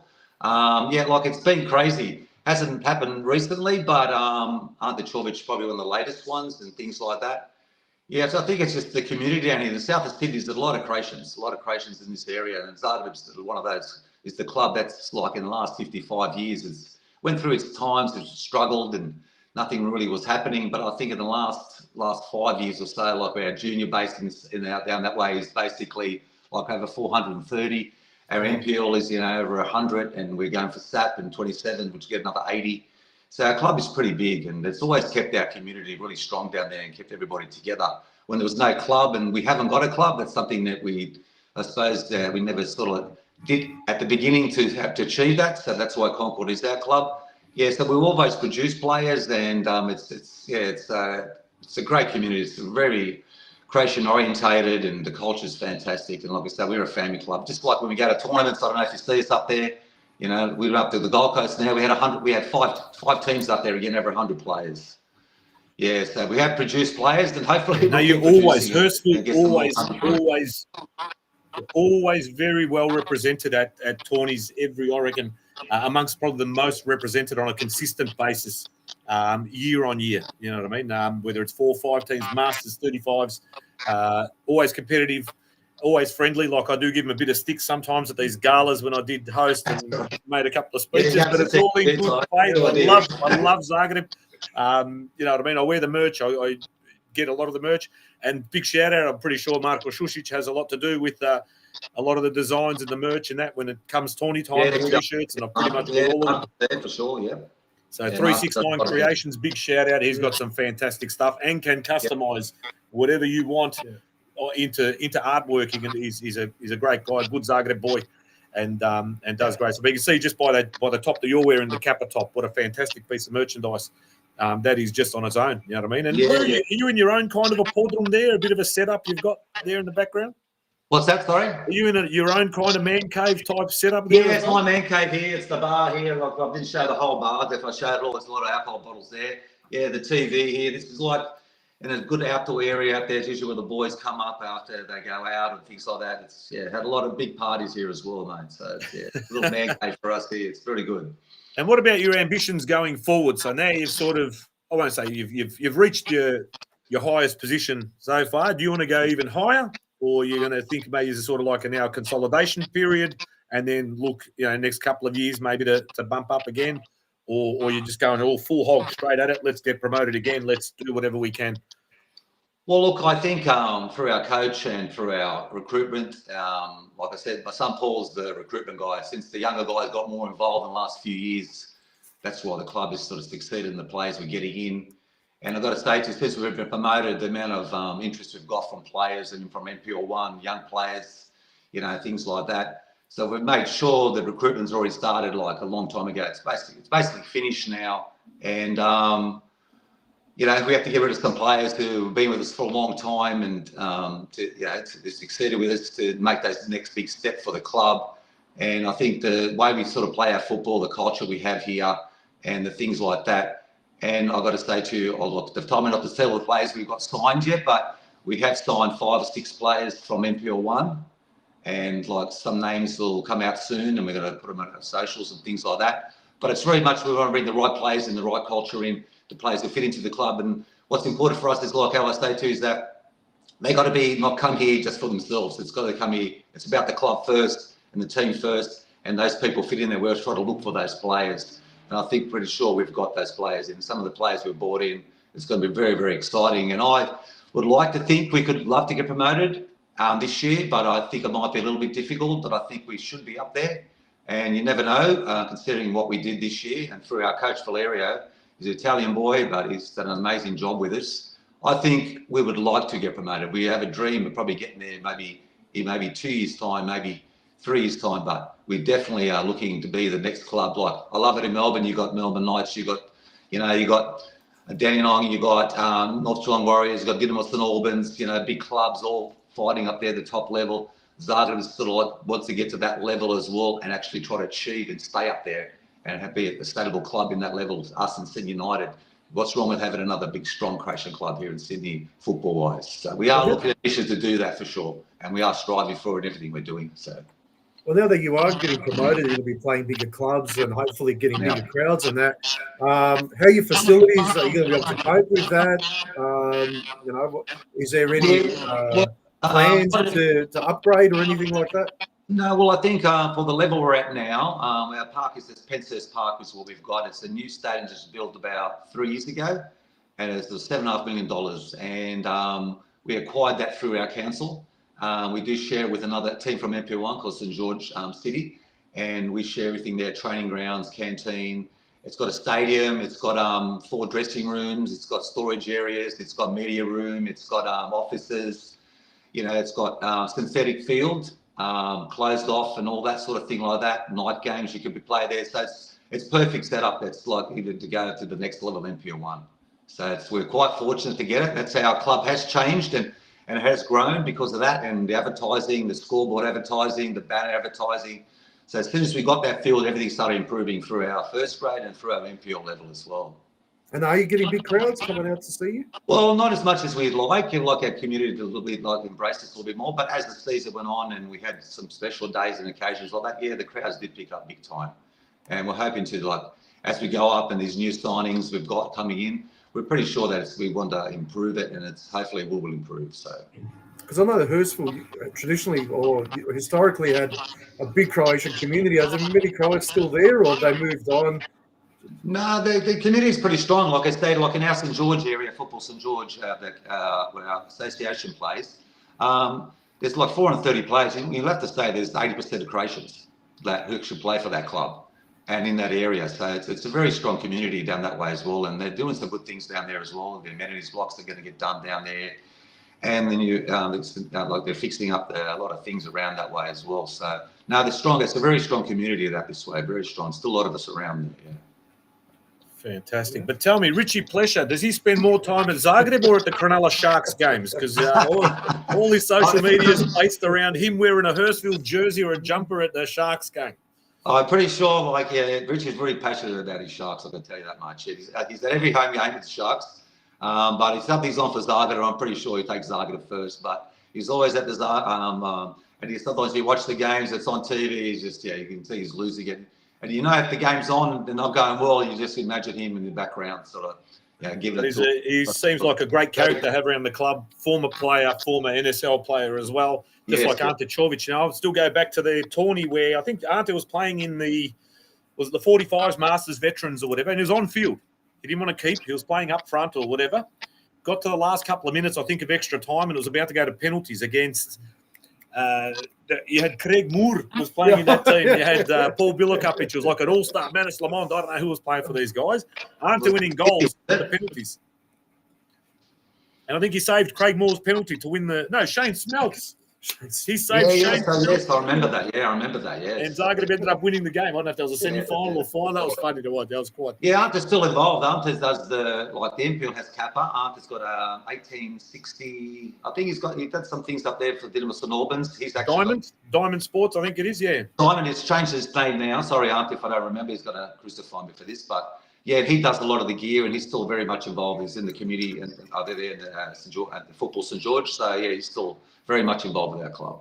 Yeah, no, that shows the strength of a club when you've got your alumni, your old boys that have played there, that have gone on to let's say, in those days, bigger and better things that are still at the club now and know their roots and put something back in from where they started. And that's fantastic. I love hearing that sort of stuff. You know? I mean, that to me tells you the culture is strong. That's right.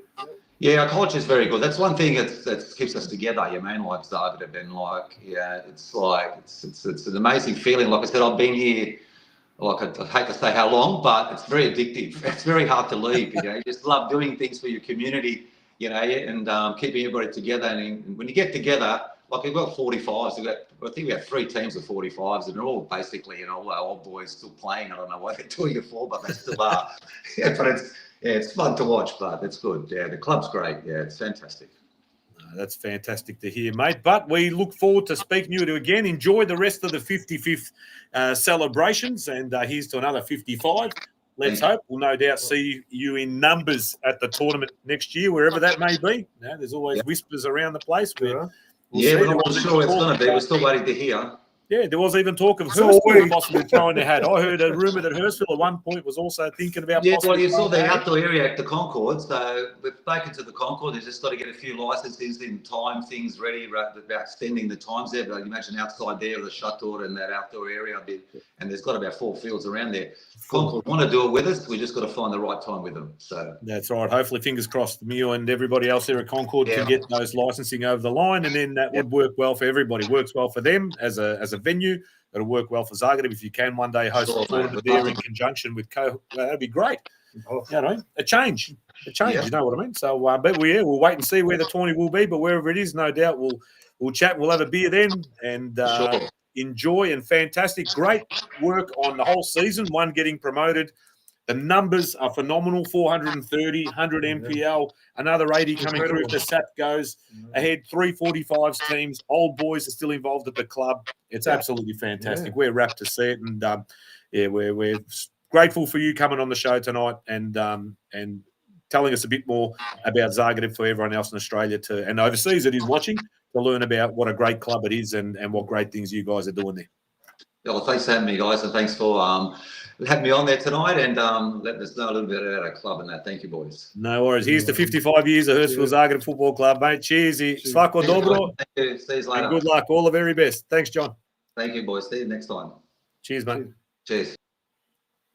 Well, there you go. Hurstville Zagreb. They're close to my heart. I do give them a bit of stick, but usually you give people stick that you like. love the most. Just like when you were in primary school and you liked the girl and you'd poke her and you'd pull her hair and all that stuff. But it was all for a good cause. And they're doing some absolutely amazing things up there. I've got a lot of good friends up there, and our very good friend Ante Grabovac is very closely involved. And 55 years and growing from strength to strength, getting bigger and better. That's right. And you got here Oliver Grabovac actually said John Gargrel legend. Yeah. So you can see, I think, plenty of our viewers now who've got to know John through that pretty brief interview will say that, him and his team up there are doing some great things. But proof's in the pudding. Yeah, but Petar Finka tells us former South Melbourne player and son of Sali member Nick Orlic went through the Hurstville Zagreb as well. I had no idea. There you go. And I had no idea he was from Sali. I had no idea he was Croatian, to be honest. There you go. Always, you assume when someone was playing for South Melbourne, they were going for the other side. So there you go. Well, you got bless you, Big Stevie Craig saying 6'7". I still don't know what the hell that is, Ali. You've changed, man. Yeah, what's going on with that 6'7"? He used to always comment, someone say KFC, and they're all no, it's 6'7". Yeah, now, boy, mate, if anyone can explain that, I don't know what on earth that is all about, Ali. Cheers to you. Good thing. There's $7.5 million investment into that Penshurst Park. Yeah, that's a lot of greenbacks there, man. So I watched a couple of games.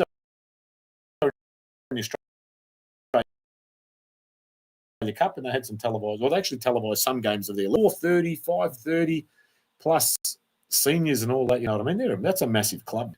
That's a huge club. That's not just some local suburban kick around. If they what do you say? 80%? 80% of the association teams, that 430s Crows. So that's over 300 kids out of the 430 Crows as well, which is fantastic. Yeah?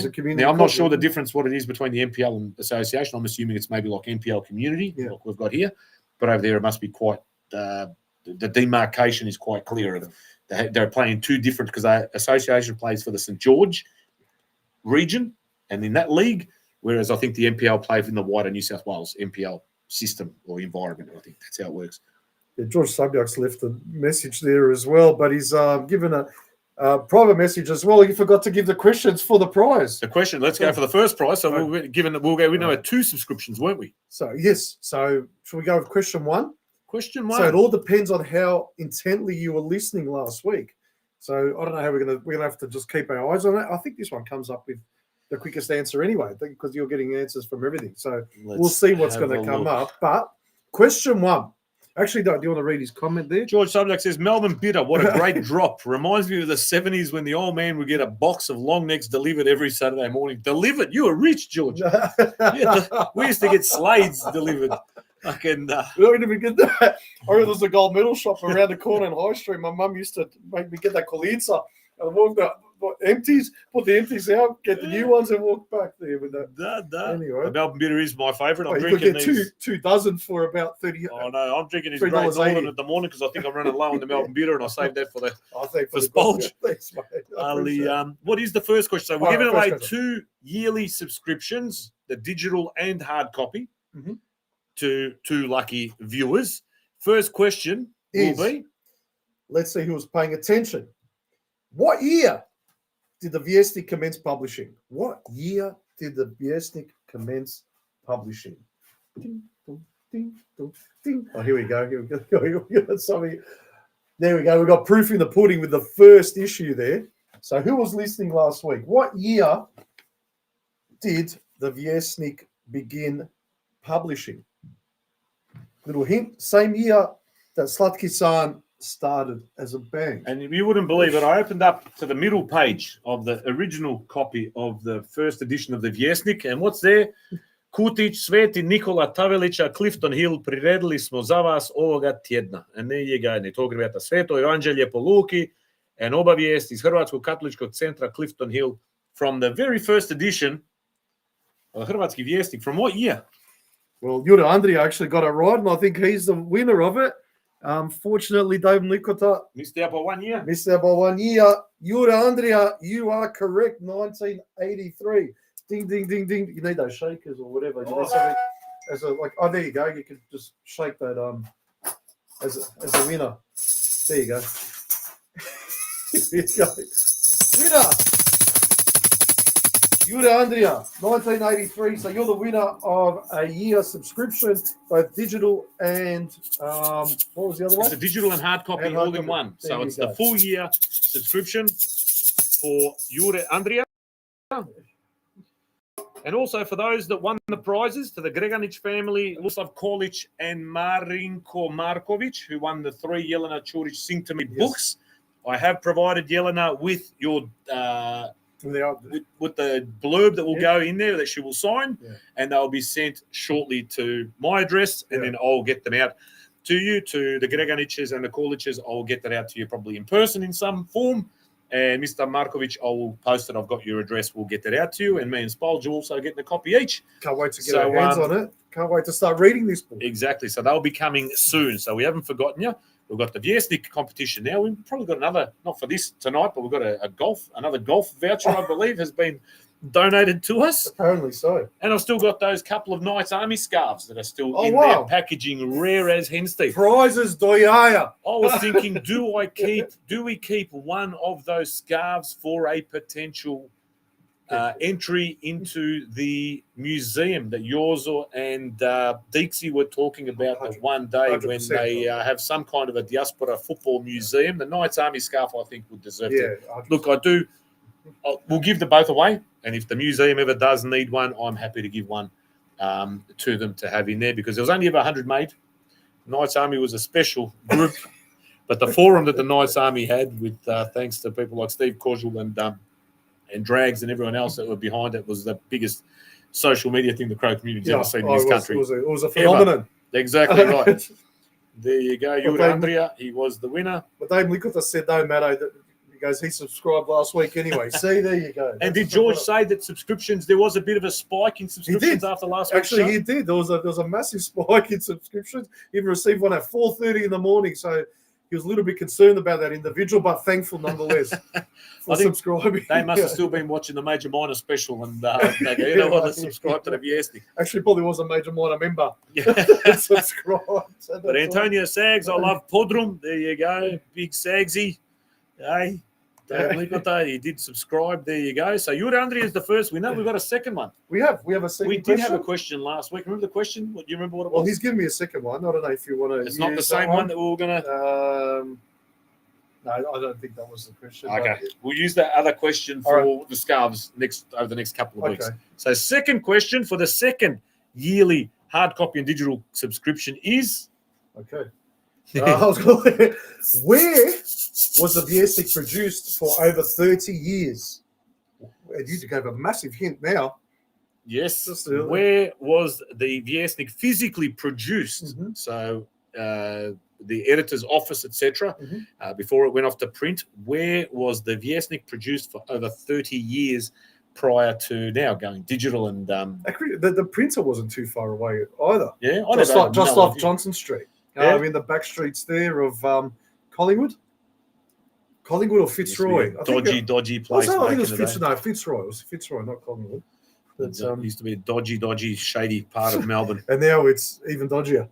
Dave Mikota tells us Clifton Hill Church, and that is correct. In the house, Yeah. at the back part of that house next door was where the Pokoni Tom that I used to work with and Tonchi used to have their drafting boards and used to slice up, printed off articles, etc., and stick them onto paper and then send them off to print. But Dave Likota got Vera Palika's come in with it, Petar Finka, Tim Balaban all come in with the correct answer. But the first one that's popped up on the screen was David Likota, Clifton Hill Church, Sveta Nikola Tavelic.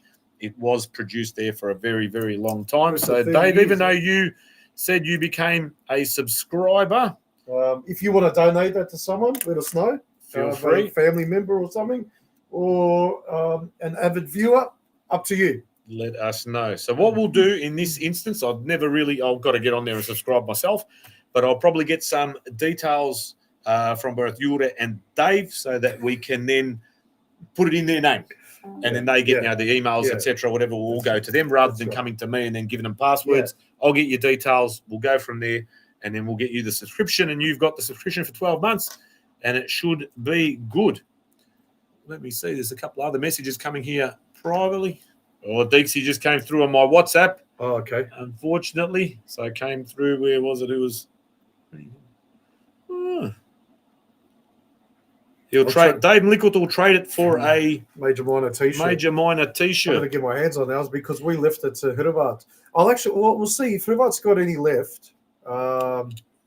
You can have that on us. Because I'm just looking at the timings. Now, I don't know how we're going to have the government advisors, when they do the Tats Lotto, and you've got that guy from the government sitting in the corner. Yeah. Because you've got Dave came through at 8:50. Let's have a look. 8:52 and 58 seconds. Oh, no, sorry, that's not for that one. No matter. Clifton Hill Church. The actual Clifton Hill Church one, 8:56. Vera came through at 8:56 and also 8 and 29 seconds, etc., etc. Sticks came through at 8:52 p.m. on my WhatsApp, 1983 from Evie Deak. Sticks, what do you reckon? So you get the Major Minor top from Likota, who's already a subscriber. Yep, all right. And we'll get If the not, other we'll one find you something. to- You can get a couple of yaya. Would be the first time. So Sticks, what do you reckon? Do we go off my WhatsApp, or is that semi-legal and we stick to what's on in the public domain? I Do we think go to the Dave- next winner? I think Dave will be happy with that. I think he's happy to give that one away. Yeah. He said he already. We'll find something for you, Dave. Sid's, you were that bloke at 4:30 in the morning, became a member. He became a subscriber last week. All right, so Chris Martich, 67 is very different from a 72. Oh, God. Just, 6 is very different from a 7-2. 7-2 is a 69 very bit. we're past 8:30. We're past 8:30. We can. That's worth it. That's worthwhile. There you go. Dave's happy to donate back, so we'll find something for you, Dave. Thank you very much. Always a gentleman. Ives Zivid Deak, the second subscriber. Again, I'll get the details that are needed for the subscription. So when we pay for it, it goes straight into your name and the details go straight to you. I tako da smo onda bez brige. Spolge, Yeah. it's only 9 o'clock. I know. What is going on? It feels a bit weird. I- Did you actually put up Christmas? I did. Oh, you I had did? to read it on the bigger, the letters. You double on everything, and then I realised what he's written. Oh. Oh, It reminds me of a story, but it's too early. I'll do it another week when we go past 10 o'clock, maybe. yeah. But who told me the joke yesterday? Was it Mickey C told me a joke? It was in Crow, but he goes, I'll lose a bit in translation, but it was a pretty good one. He goes, there was a horse and a donkey. Has he told you that joke? The Konyi Magarats, yeah? And the horse wants to invite the donkey over to his joint. Oh, I've done that. Yeah. The black and white one, yeah? And the konj kaže Magarcu, he goes, moraš doći kod mene na kavu. You know, they're at some bar or whatever. He goes, doći ću ja da vidim, yeah? So the donkey goes over to the horse's place and he comes in, sees his massive mansion, beautiful house, barn, stable, whatever it is.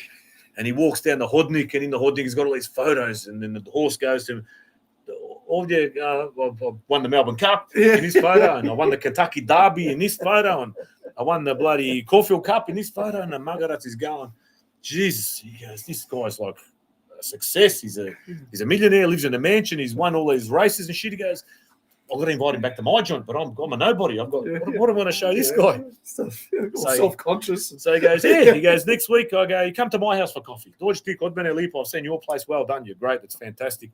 So he invites him over to his joint. But before he invites him, he goes, I've got to find something to show that I'm not a nobody, yeah? So he goes to the local bloody vintage market or whatever, and he finds a photo, a poster of a zebra. And he frames it and he hangs it up in his hodnik so that when the horse walks in, he sees his picture, yeah? And they walk in and the horse goes, you've got a lovely place. Yeah, it's fantastic. This is great. And he meets his family and stuff. And as he's walking through the hodnik, he sees his picture of a zebra on the wall. And the horse goes to the donkey. He goes, what's that? He goes, that's what I used to play for Juventus. That's right.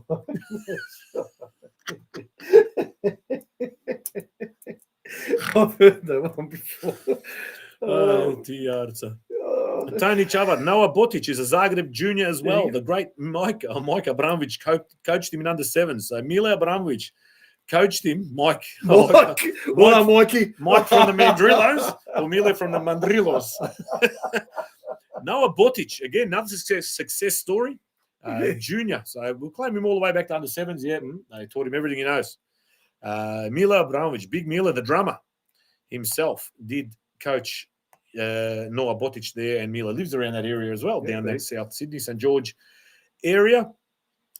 Mio liked that joke. That's good. Yeah. That's good. I was going to say Partizan, but I'll use Juventus instead. Well, probably more legitimate. But it was a good one. That was a good one. That's a decent one. That's the was thinking man's joke. He's a thinking man's joke. Oh, you know, there reminds me of Richard when he goes, bolje biti pijan. And they ask him, nego šta? Nego ništa. Bolje biti pijan. That's it. Exactly. Let's see if there's any other. Oh, I do have a notification from the John Holland Group, a new job in their fella. Very happy. Very happy. Very happy where I am. That's right. I don't know that. Yeah, what I spent most of the day doing today? Sitting on I don't know what's called these days, a super sopper. You know the thing when the cricket, there'd be rain at the MCG? Yeah. And then they put the covers on, then that bloke would drive around on the machine, kubi vodu. Yeah. I was on that all day, nearly. Just sitting on that? Sitting on it, driving it around, collecting water. Oh, okay. Good times. Felt like I was at the Boxing Day test. Do you ever do the elevator job? Well, I did do the elevator job until they pulled that elevator down. Oh. But now it's only using a residential elevator. So I do go in there sometimes to relieve, but I'm no longer the external Alimac. I heard a story that Ivica Juzel became very effective as an elevator guy. He found himself a chair and got a stick. He used the stick to press the buttons. I'm not even sure if that's a true story or not. Definitely chairs. I have seen chairs in there, even in these residential lifts now. I was on a Saturday at 2:30. I'm in there sitting on a chair, but I sit right next to the keypad, so I don't have to use a stick. Yeah. And I've got my speaker there. I'm playing my Spotify. Yeah. I'm big into Pravila Igre. Yeah, they're good. Pravila Igre. I reckon Yeah. you boys could rip some of those songs to shreds, man. That's perfect. There's some good stuff. I reckon pitch for you and the good band key, to play. They are got some, and Tragovi. Tragovi have got some good ones. Denis You got Domacic. Kumovi, Tragovi, Vragovi. Ljubavnici. Ljubavnici. They're good too, man. There's these good bands. Like Yeah. they're catchy tunes, they're pop or whatever you want to call it. Ali, But no, you're right. That's right. It's been weird not having a guest in because we've had guests in the studio the last few weeks, and it's been you don't know because that was the hardest thing from episode say like 3 till 12 or whatever when you didn't have any guests in, and then you'd say something and it's all silent. You don't know if what you said's funny or if it's offensive or if it's good. But at least you got an immediate reaction. I think mostly offensive. Yeah, well, no doubt. Dave Lichter says, depending on how many weeks you have off over Božić, your 25th episode might be very close to another Podrum-related milestone. Okay. What milestone could that be? 25th, so it's 4 weeks, depending on how long we got off. Oh, I know what he's talking about. What's he talking? He's talking for my 50. Ooh! That's what he's talking about, I'm pretty sure. So we're having your 50th here. Me, you, and maybe we get a guest in. I'm not sure we should be celebrating me turning 50. I don't know. That's a bit sad about that. But I have been in talks. I've been in talks with trying to possibly get another band in here at some stage going forward. We'll see. A couple of them live relatively local. Yeah. That'd be pretty cool to get them in. Absolutely. But there is a slow collection starting of instruments. So I want to have, like the David Letterman show, an in-house band. Just let you know, Smoliki Peludio and he's spending his whole plancha. Kids got nothing to eat. I've got my eggs. You know the best thing, my favourite thing is, I've had this for years. I've had this for years. Yeah, okay. I have no idea what this is, but I got to find it out. But oh my God, is that what? Oh my God! Letting you know, he's spending big on instruments. He's buying drum kits. He's buying guitars. He's buying bass guitars. He's already got a harmonica and a mouth organ. But now he's even got a holder for it. Look, here we go. Look at this thing. How's it work? Check it. I don't know if you can know. He's off camera. Oh, no. I'll work on that. Rob giggles like Dr. Hibbert from The Simpsons. Yeah, I do. But slowly but surely, the in-house instruments will make it a lot.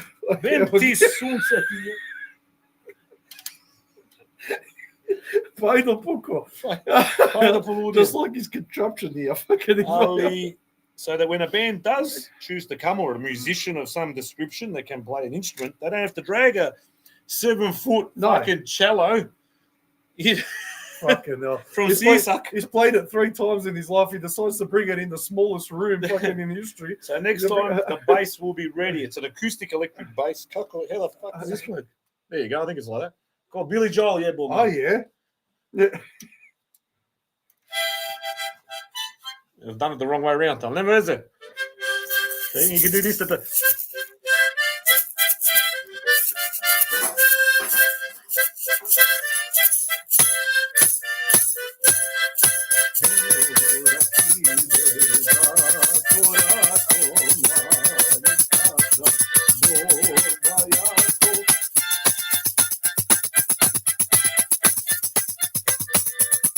Wrong way around. I'll never miss it. You get the gist. Look like a neck brace on it. Look there.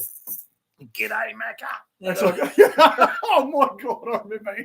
No, it was like this though. That is the best $4.11 on Temu that I've ever spilled. At that neck brace. Thought here. You can use it for music. You can use it for a compo plant. It's good.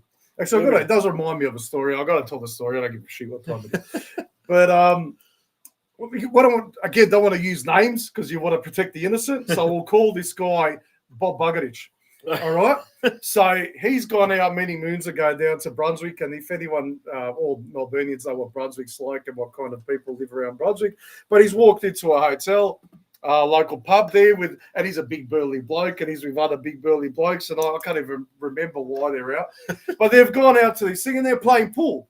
Now all of a sudden, a lady comes and starts playing with them. This lady's very strong, short haircut. talks like that, you know Like what I mean? this. Like, you know, Like this. all right? Yeah. And you find a lot of these kind of ladies around Fitzroy and Brunswick and the whatever. Workers Club. Yeah, but yeah, workers. Yeah, right.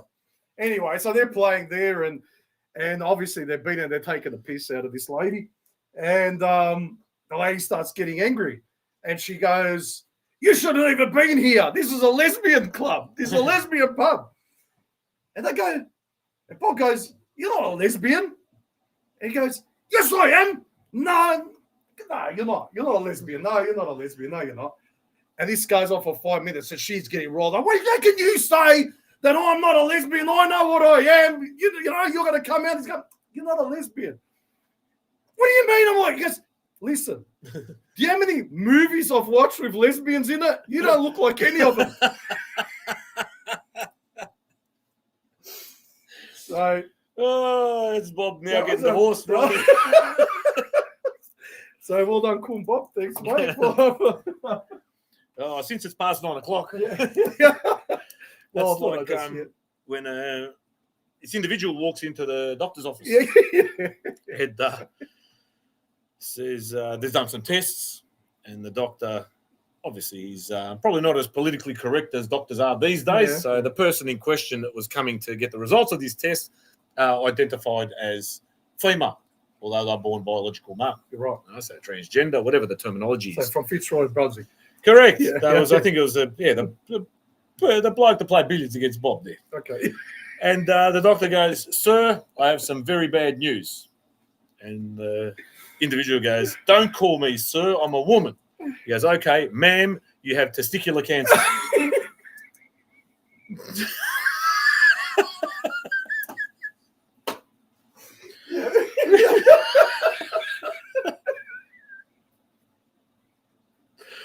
And with that,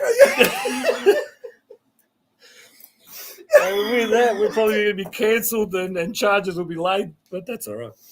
We've still got 2 episodes to go before we decide what happens next. So what's The this Christmas episode, Adam? extravaganza.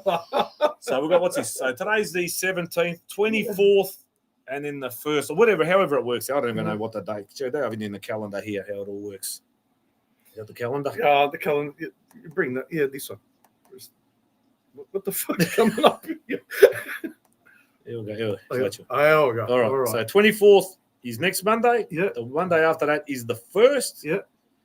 And we're thinking by then that'll be we'll wrap it up for the year. Yeah. I guess I'll do 20 episodes. Ali, again, negotiations, bit of chit chat around the place. You never know. We might have a bit of a break and come back for one big one. For before, one big Christmas. one Well, big we could. Christmas extravaganza. We could. It's, Which one actually next week? Festa in Adelaide this Saturday. We need to talk about that massive weekend going out to Adelaide. If you haven't booked anything this weekend, hop in the car and drive down to Adelaide. It's not that far. 8 hours you're there with stops. that's right. You can stop at Country Fried Chicken in Keith. You stop at Horsham. Stop in Horsham. Get yourself a couple yard over there. There's a Utrecht. Yeah. Yeah. No, you can do that. Sound.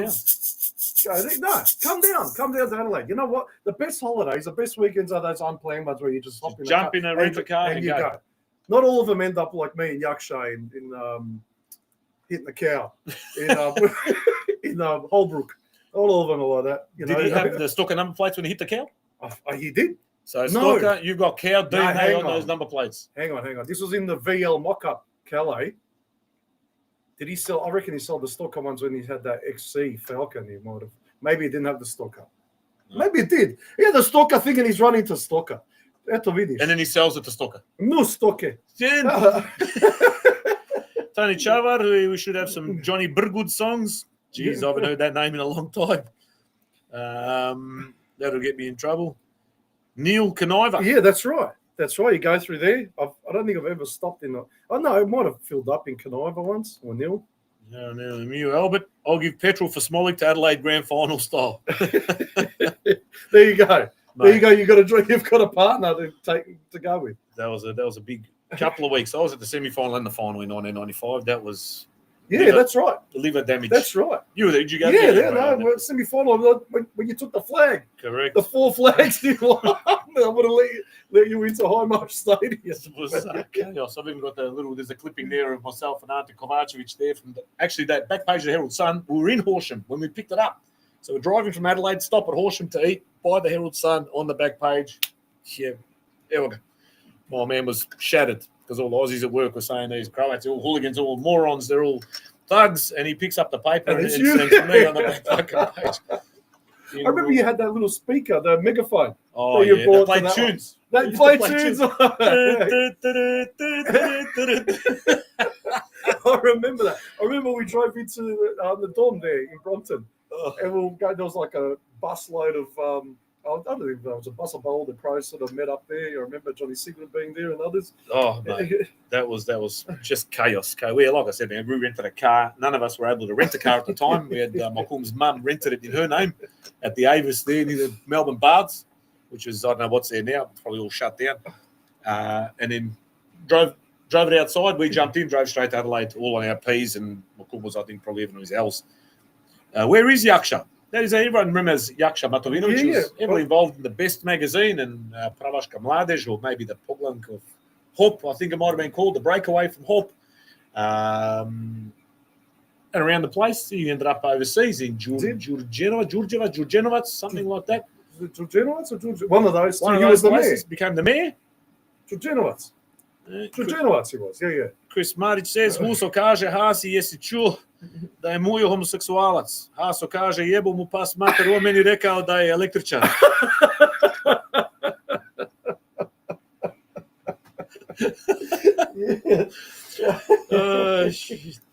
All right, but my alarm Spolge just went off at 9:15 p.m. I put my last week. I left it on AM, so we ended up finishing at 11:45 or whatever it was. Večeras I put the alarm on for 9:15 just to give us a bit of indication where we're at. What do we do? I reckon we could have possibly the earliest finish ever. I don't think it's the earliest ever, but it's close. The earliest I can remember. We used to start at 8 o'clock. The earliest I can remember. So we're saving ourselves. Hour and 46 minutes. We've been the doghouse a couple of times with our episodes. Still there. True. I think I only just got out, but I'm sort of on the brink of going back in. I don't know. I'm not on parole at the moment, so even I've got an ankle bracelet now. The zaps if we go past 9:30. Yeah. We kind of like it. Yeah. So next week we're working on guests again. In the interim, I'm hoping on getting a guest that I've been trying to get on for a long time that my mate Kaz Bilosh recommended, and I'd been thinking about anyway, and I've been listening to some of his music, but he's definitely one to get on the radar, and he's not health-wise. He's having he's a bit crook at the moment, so he won't be able to join us in the very, very short term, but hopefully we get him on. That'd be great. And other than that, we'll see what other guests we can possibly get, what things are coming up. Marko, when he comes back from Vukovar, will hopefully get him in. So Rick Mezic said he's happy to come on. He might come to Melbourne in the next couple of weeks. There you go. So hopefully we can get him on the program. And anyone else that you think might be a good guest, you think in the back of your head, that'd be... Dr. Dave Veselic, he said he was happy to come on and talk about his, a lot of you Sydney people were talking, a really Sydney-centric program today. So we're talking about Sydney ciders, and a lot of you people in Sydney will know him. He's got a bit of a story to tell, and we can... There is a couple of things I still need to put out there before we do go. Very remiss of me to forget these things, but I'll send them to myself now and stick them on the slide so you can see what is going on. And also that photo that you sent through Spolge. The drones are going overtime today. It is. A lot of showers happening. Oh, yeah, maybe the water tank, I think. There must be I reckon it's raining. I don't know. Maybe for the rain. Looked outside, Ali, maybe tomorrow morning. Last World Cup qualifier for Crow. Dead rubber, but there was some problems. I think some Crows got jumped in Montenegro. There was. On their way down. Somewhere between or just out Cetinje or something. Yeah. Yeah, I saw that. I don't know how many people jumped too, but apparently Delia from Montenegro, that makes sense, jumped some of the Crow supporters there and ripped a couple of banners off them. So I'm sure that you're going to see upside down. Yeah, and they'll do all that sort of bullshit. But maybe the Crnogorci, maybe those real Crnogorci turn around and bash them. Well, maybe. Because they've got some issues of their own amongst themselves. Look, I think they're sick and tired of that themselves. Yeah, That's right. Someone's saying get Viduka on. Well, I did have some correspondence during the week in an effort to possibly get him on. It'd be fantastic if we could, in a very informal sense, at his cafe. We'll see how that all pans out. But let me just add a scene. Actually, I've got to save these pictures first. So you keep talking, Spolge, while I. But yeah, like it's a in bit the unfortunate background. there. But look, there's still a chance, excuse me, of Croatia making pot one in the World Cup. So what we need is either Slovakia to beat Germany and draw, or draw. So a draw's enough in that game, and we need to beat Montenegro. So look, it's still a possibility. Italy did their bit by getting smashed by Norway this morning. I don't know. So basically, Germany draw or lose, and we win, we make it into pot one. So we'll get to avoid some heavy hitters. But then again, in pot one, you've still got, I think, Canada, the US, and Mexico, which is sort of on a pitchkin din. Really. Look, ne bojimo se nikoga, man. No, We'll take on. We'll have Germany, France, and Spain in our group, and we'll probably top the group anyway. So well, look, it doesn't matter. We're there. We're on the first teams. Oh, we've never done it this easy.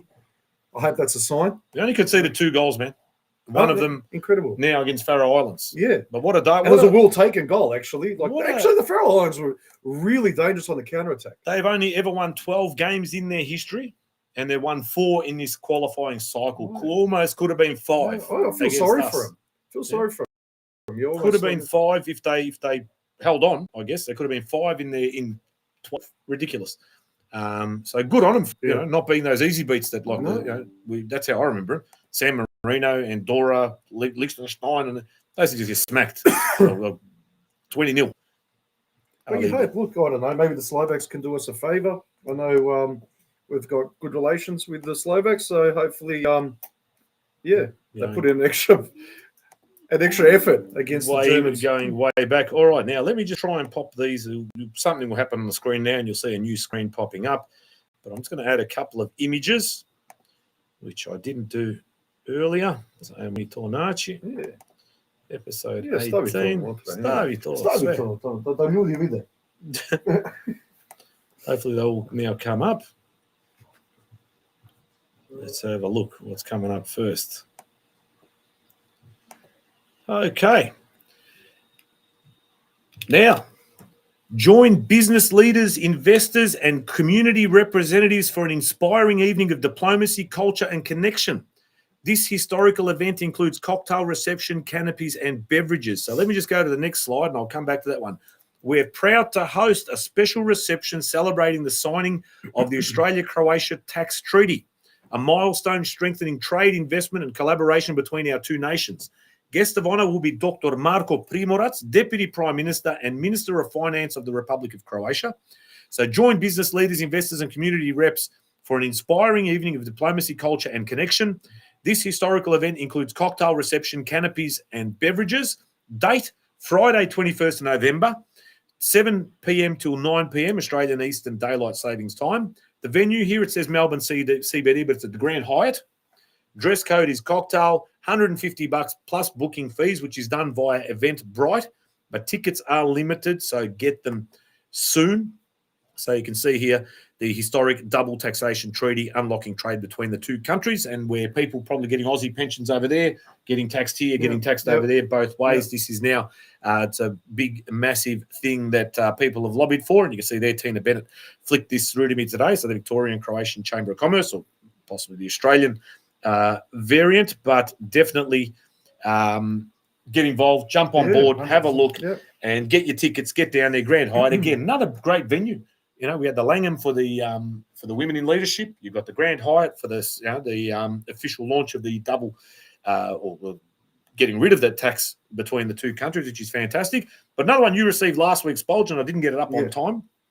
What's going on here?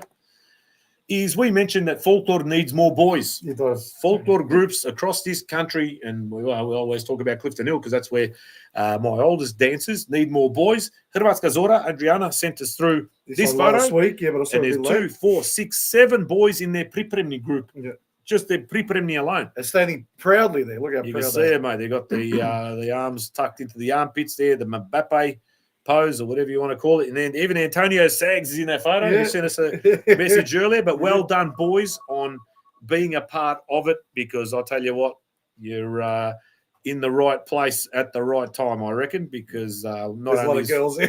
Falkland is going great, but you know what I mean? You're a lot of these boys also play soccer and do Falkland. You can do both. Oh, You know what I mean? And one for coordination, nothing beats Falkland. Your feet and hand-eye coordination can only help you in your sporting endeavours, but at the same time, hello, ladies. just means you play less video games and watch less TV. All good things, I think, as far as I'm concerned, because there's not much good on Rob TV. Stucker would like us to get Tomislav Tomašević on, the Lord Mayor of Zagreb, so we can I'm sure amuse he'd him. love to come on our program. Oh, yes, with that song, he would make us change the intro Yeah. music, I think. We could get Ivana Kirkin as well on there. She could talk. We can get both of them. Yeah. Fantastic. James I think Barrage. Mila Kirkin to come Mila on and sing. He was in the news again about some Vikendica or something, and his wife and all these other you guys. Pete, they bugger. James Barrage says, get on one of the original members of the band Tvrdi Kamen from I Canberra. remember the Trinity comment. I remember the article in the Clocker magazine. Oh, I'll dig out the T-shirt for next week. I will dig out the Clock'em T-shirt, the original one. But that was a name for the times, though, wasn't it? Tvrdi- Hard rock. You know, Tvrdi Trinity Kamen. comment. Yeah, like Just like the Hard Rock Cafe in Lebanon. Yeah. Official franchise, I reckon. Officially franchised from the original Hard Rock. Hard Rock Cafe, double F. yeah. Rock, R-O-K. Yeah. Hard Rocks. Like Sveti Rock. Yeah. Hard Rocks. Cafe. Yeah. Original. Yeah. Fucking Only fran- Livno and Hanoi. Yeah. Yeah, no, I know. Art Starchi says, get Ivan Franjic on. Look, me and Ivan go way back. We played with Victorian Futsal Champions of There you 2006, go. I believe. There you go. And as a young up-and-comer, he had to make way for me to come on and score the winner for Airport West, of Let's come and course. save the day. And he went on to play for the national team, and I'm playing over 45s a split and lost in the semi-final at the tourney. So, you know, it's all's good. At least you scored in Skrabanya.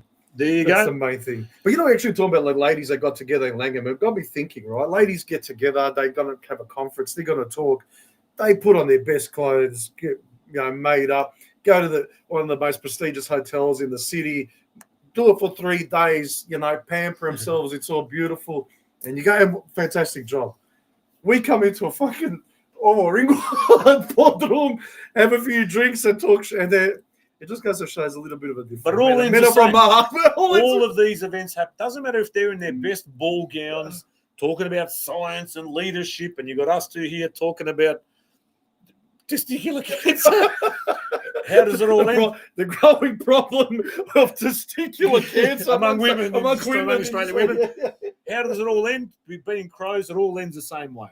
It all ends like this.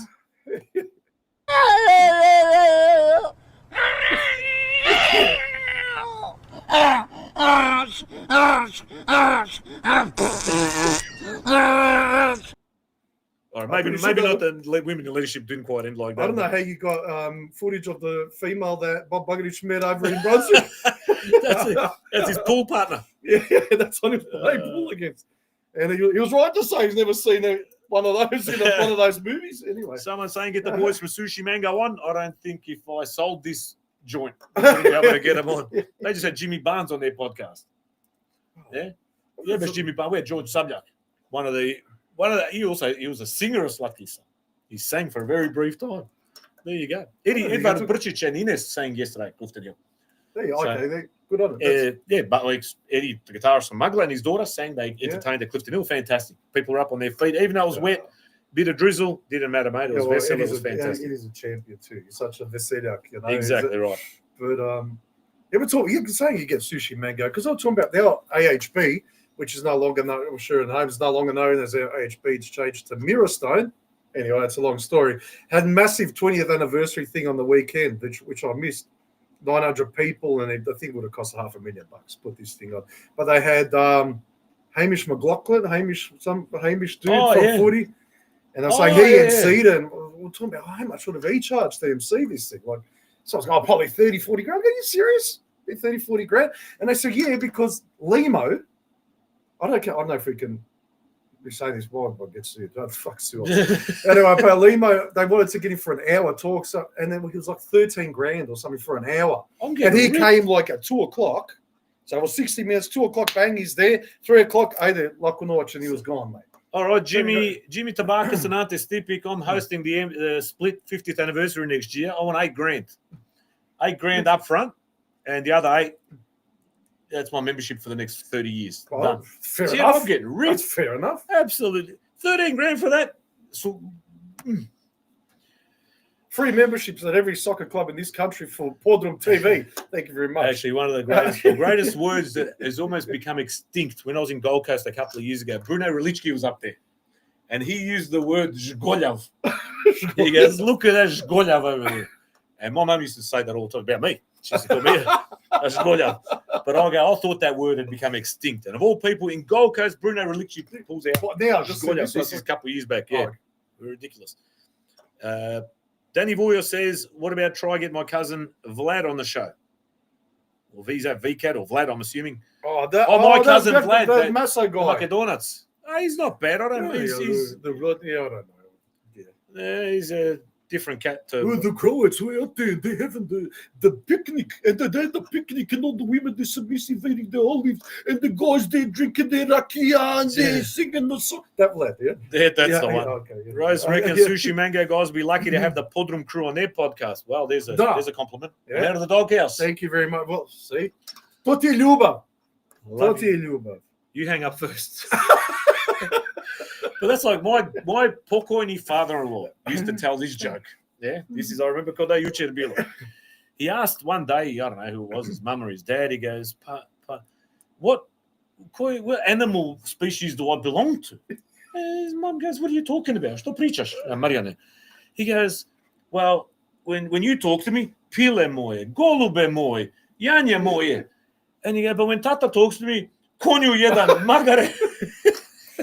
Ovco. Majmune. That's right. Yeah, what animal do I belong to? Yeah. Majmune was the one that got thrown around my place the most. That was the number one. Mate. What is it? Johnny Barnes.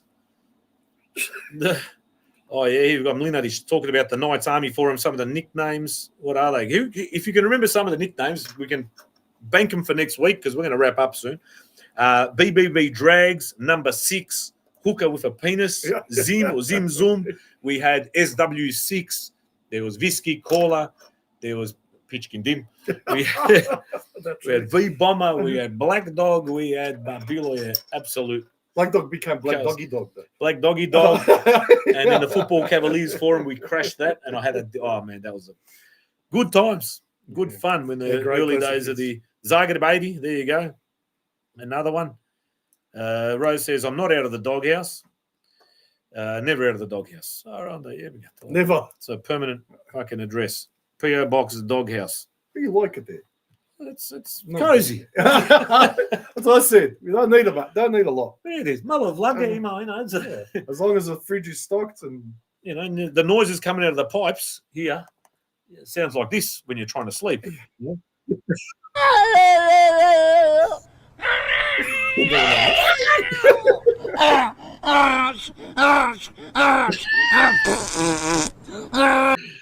I don't know who that man is, but I've got to get him on the show. We've got to get him on the show, man. We do. Nađi on Hrvatska televizija. That's official, Crow TV. That's a think I was Ljubo Miličević. Ljubo Miličević, about fruit trees. Fruit trees and cheers, Australia. Yeah. You see how these boys, he's got good contacts there with Ljubo, get him on. Because I grew up in this country, no one can say my surname. I go to Switzerland, everyone's there, say Miličević, they can all say my fucking surname. We'll find a clip of that SBS interview. Good times. Another character, yeah? Wasn't he? He was seeing Gemma, I think from the first season of Big Brother, the one that became famous for using lip gloss, and she ended up releasing it. I think he was dating her or whatever it was back in the day after she got off the show, and there was like a celebrity couple, socialites. Yeah, there you see Yulbo in his fur coat and fucking Gemma from Big Brother. He's a good-looking boy. Oh, yeah. Yeah, I know. But you know who you could interview? The greatest commentator in history. Was it Simon Pajaka? Simon Pajaka. That Marconi game? Has anybody got the details of Simon Pajaka? How's about handing out some cards, Mr. Card Dealer? Yeah, that's the one. Lubo Lapskinny. Well, Lubo Lapskinny. Don't argue with the card dealer.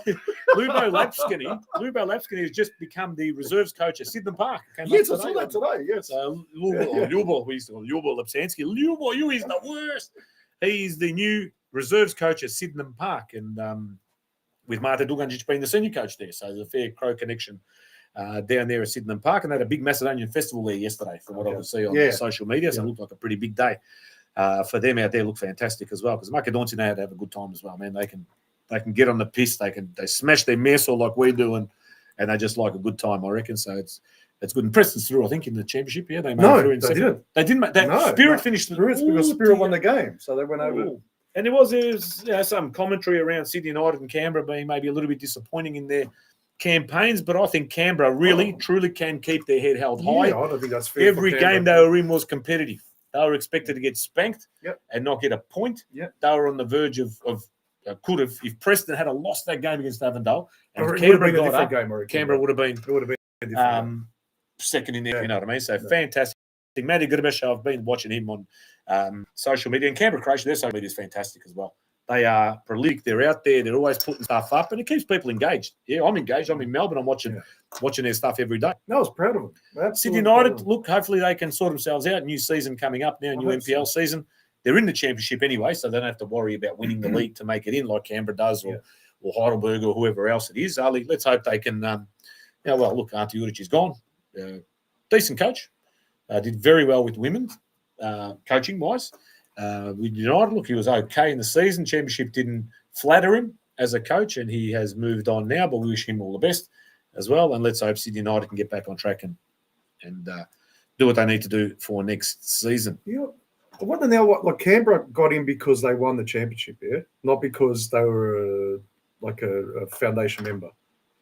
So now, they do well. Do they come in next year or no? Now it's whoever wins the league next year. Probably, same. Unless they decide to add automatically new teams in. Yeah. But I've heard this talk. Some of the teams, some of these foundation teams, they want to form. They've had enough of everything, and they just want to form another NSL. Some high officials from some of the foundation clubs. So, not sure. I don't know. We'll see. I don't know. After seeing this, I don't know. What do you reckon? Is it a liable? Started like a house on fire, but it plateaued. It was always going to do that. Yeah. There's a lot of people happy about it plateauing. Look, I'm not a fan of Australian football. Don't even like football. I hate soccer. Ali, particularly enemies of the ethnic clubs were quite ecstatic looking at some of the figures in the later games and how the numbers had dropped off from 4,000 or 5,000 down to 1,600, down to 400, down to whatever. Ali, many were happy about the crowds at Sydney United. They love it. 473 or whatever it was, and South Hobart had 428 or whatever. But look, fucking A-League clubs don't get much more anyway. No. They can inflate it all they want, mate. West United lucky to get 500 people at their games. That's why they're gone. And you're talking about limited budget. There's no marketing. There's no anything. You know what? To get the kind of crowds that they're getting. I think Arpia, I was taking a piss out of Arpia a few weeks ago with Antigrobots. They ended up getting like 10,000 people at their 4 games, so they averaged over 2,500. It's not too bad. But Australian soccer, look, it's almost you can guarantee yourself a loss in whatever you endeavour to do with Australian football. Mm-hmm. Yeah, I was reading today, I don't know if you saw it come up on my feed on Facebook, real estate or commercialrealestate.com.au or something. Steve Horvat, former Melbourne Knights player and Socceroo, North Geelong alumni, Hajduk Split. They've got a significant industrial complex out there in North Shore in Geelong, which is now for sale because they loaned money to this West United conglomerate, $600,000, which it's now gone into administration. They're not going to get their money back, which has jeopardised their business interests as a family. It's been around since 1980. Sava Engineering. It's all public today. It came out, which is devastating. The bloke probably put his heart and soul into it. You want to see the football succeed in the west of Melbourne and pretty much pushing out towards that Geelong region. To end up your fucking family business is now on the line because of these. Again, for legal reasons, the administration of that club is under significant investigation by the ATO and probably criminal the authorities for whatever they've done to bring themselves into this situation. But again, what's the percentage of soccer clubs in the world that can make a profit? It's pretty minuscule. Unless you're a super club. And even those super clubs, the amount of money they're paying players to come in and that, they're probably operating at a loss. So soccer's never going to generate income or not enough to cover, an NPL club spending hundreds of thousands of dollars to win a championship where you get $20,000, $25,000 prize money is insane. Zdenko Odlovic, Eric Banner for a special guest. Yeah, he'll be great. That'd be great. I don't know how we can get in touch with him. Well, I know his folks I think He's- Gladstone Park or something like that. They're like in the Around- north of Melbourne. I think part of the community, Banadinovic. Bernardino's, that's right. His surname. And I think his dad's from Dubica. Hrvatska Dubica. Oh, there you somewhere go. around there. So I know that Banovina area there. So yeah, I think my parents got married in Hrvatska Dubica. You've got there was something that just popped up. George Subject just popped through a message as well saying that there was, which made me very angry. There was an ABC online article about a bloke who got done for some sort of match fixing, I think with the Southern Stars. It was here in Victoria a year or two ago, whatever it was. Who then ended up continuing, even though he was banned by FIFA or whatever the authorities, Football Victoria, Australia, and that bullshit. Ended up playing for Hume Bulls, I think it was, who is a part of Football Victoria. And he technically shouldn't have been allowed to play because it's under the jurisdiction of the authorities here, the official authorities of football. And also played in the old boys at Dandy City, which is under the Bayside Soccer League, which isn't covered by the sanction that's been placed upon this bloke. And what does the newspaper All choose? the there was IBC? 3 or 4 photos of this Yunnan, whatever his name was, in a Dandy City jersey. In every photo on this page, which Dandy City did nothing wrong. It was this other mob that did something wrong, or him that did something wrong by playing in a sanctioned game after being banned by Football Victoria, Australia, FIFA, UEFA, whatever the hell it was. But they've got Dandy City on all their slicker. You can't tell me that's not deliberate. Yeah. That is 100. It's ABC. It is deliberate. I posted. I got a fair few likes, which I was surprised. Yeah, we're nuts actually. I like shit on or comment on stuff on, and people never fucking see it. But I think the most important thing that you put on there was a hashtag defund the ABC. It's a disgrace. And I stand behind that 150%. But you know what? The media makes me sick. Of all, whether it's mainstream media, of all, but whether it's private or whether it's government funded. But the private ones, you're limited to what you can dictate, what they can do or can't do. But the ABC is paid by taxpayers. It's paid by us. And I'm going to sit there and happily watch them fucking flout their shit and their left-wing, policies or left-wing ideologies. And at any time Croats come up or Croatia, it's just negative every single time because we're easy targets, because we put our hearts on our sleeves and we say, and we're, because of our experience, we're obviously very anti, anything left, really, That's whether right. it's communist, socialist, Marxist, whatever you want, and they can repackage it and sell it as whatever you want. But at the end of the day, it's all coming from that same ideology. Yeah. So, corrupt coach who was banned for life by World Football governing body for match fixing has been quietly playing for clubs in suburban Melbourne.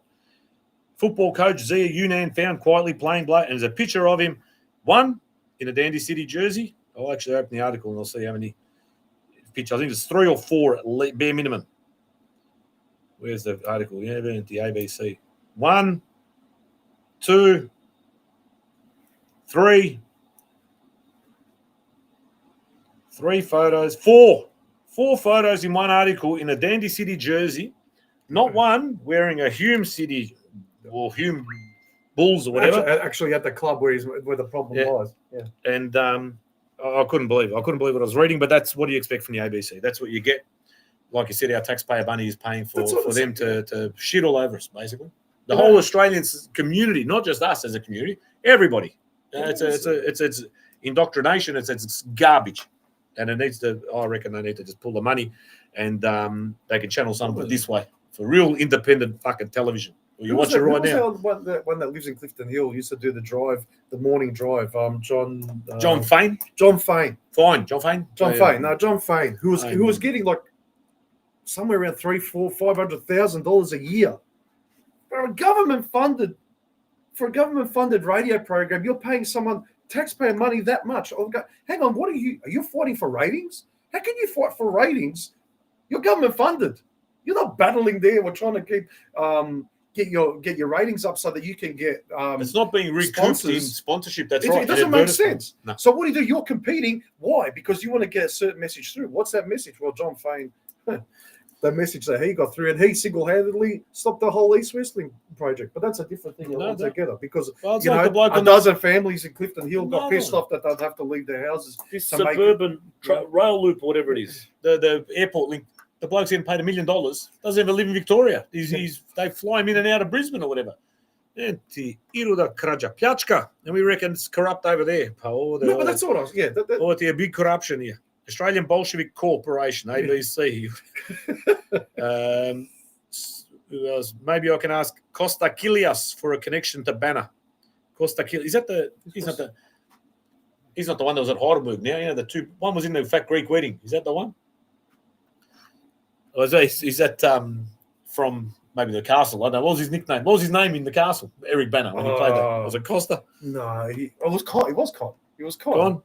Andy Pascalides will come on if you ask him. They're gone. He's been to Kickboxing 24 hours a day.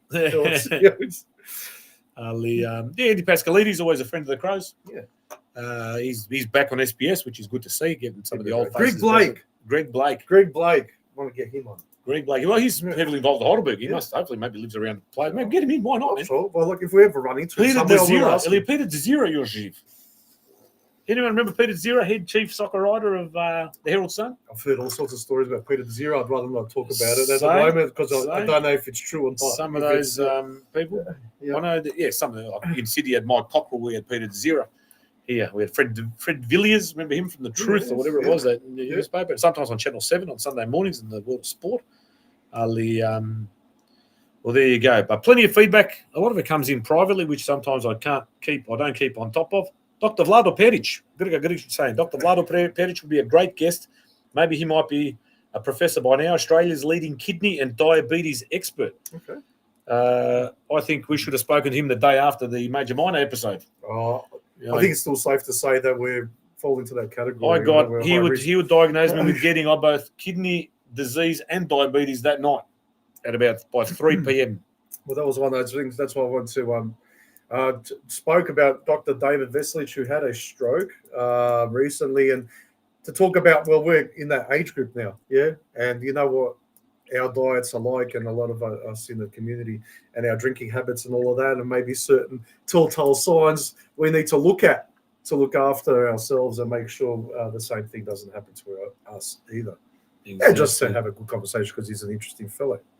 Exactly right. So there's plenty of interesting people at the highest levels of this country that we need to just get out there and get our people to get to know, really, because they go undetected sometimes, under the radar, maybe because there's in these careers where they might not have time to pop into the local Crow Club on a weekend. There might be a bloody brain surgeon or kidney expert or uni lecturer or whatever traveling the world doing all these sorts of things. They're there. Yeah. We just want to bring them to you into your lounge room so that you can learn about them. I mean, when these individuals are successful, the ABC doesn't want to report on them and tell us, what sort of background they're from until they actually something scandalous happens. Then it's a crime. Yeah, and then I'll throw a Dandy City jersey on him and say, "Here you go." Yeah, criminales. Yeah. Mlinaric 169 says, "I can ask Vlado or Val Perovic, footy player." Well, we had Val Perovic as our guest at the Melbourne Tornado 10-year anniversary. I think it was a 10-year anniversary, Zabva. So he's a Zadran in himself. He's from Dracevac, just up there outside of Zadar, just sort of toward Bibini up in the hill. Played for St Kilda, played for Carlton. Holds a record. Did you hear about that record? It was at the Prince of Wales, I think, or one of those pubs where you drank 37 cans or pots or something in a space of very little. Yeah, there's David Byrne, mate. Val Perovic, the woofer. He necked them he sat with his dog, and he was just necking pots or whatever and pints. And he just sat there. And he didn't get up for 3 days. No, I'm pretty sure he's still concreting up there. I think he lives he's at Ballarat, Shepparton, up regional sort of Victoria. Tony Popovich and Frank the Tank Juric. We can get them on. Tony Yugoslav. We had Frank Juric on the night train, remember? Oh, yes. Yeah. No, true that. Yeah, Mark Shilic back on. He was good. Shilic, First episode, Night Train, he swore twice, and the Broadcasting Commission was on our back straight away in the first. Yeah. They've hated us there ever since. Exactly right. Exactly right. Actually, speaking of doctors, I told you this one time I went to this doctor. It was from a particular part of the world, not far from Australia, just sort of north of Australia. There's a region there, a continent, where I went to see the doctor, and doctor, what's wrong with you? He goes, "You have got Zachary's disease." Okay, doctor, what the hell is Zachary's disease? He goes, "That's when your head looks Zachary like your ass."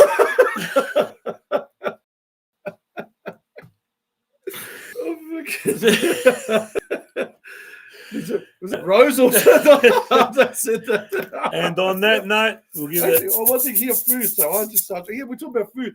I couldn't believe how many people brought up Sharpie with me this week. Like I go Sharpie, the defending. I The cough. Phoenix I Sharp cough answer. when you mention show. I just cough. Yeah, cough. because it's just getting stuck. The icing sugar and self-raising flour, but whatever the hell my mum used to put on it. Yeah, man. It's like that's like silicosis you get from those. Yeah, things. but so many people there, like I'm going, like, yep, agreed that they don't like sharp. Or others like said, no, sharp is part of our cultural, but We need to have a sharper tasting or competition. something. Yeah, If you want to kill us, don't about alcohol and diet. You can feed me and spoiled sharp. It's like kryptonite. yeah.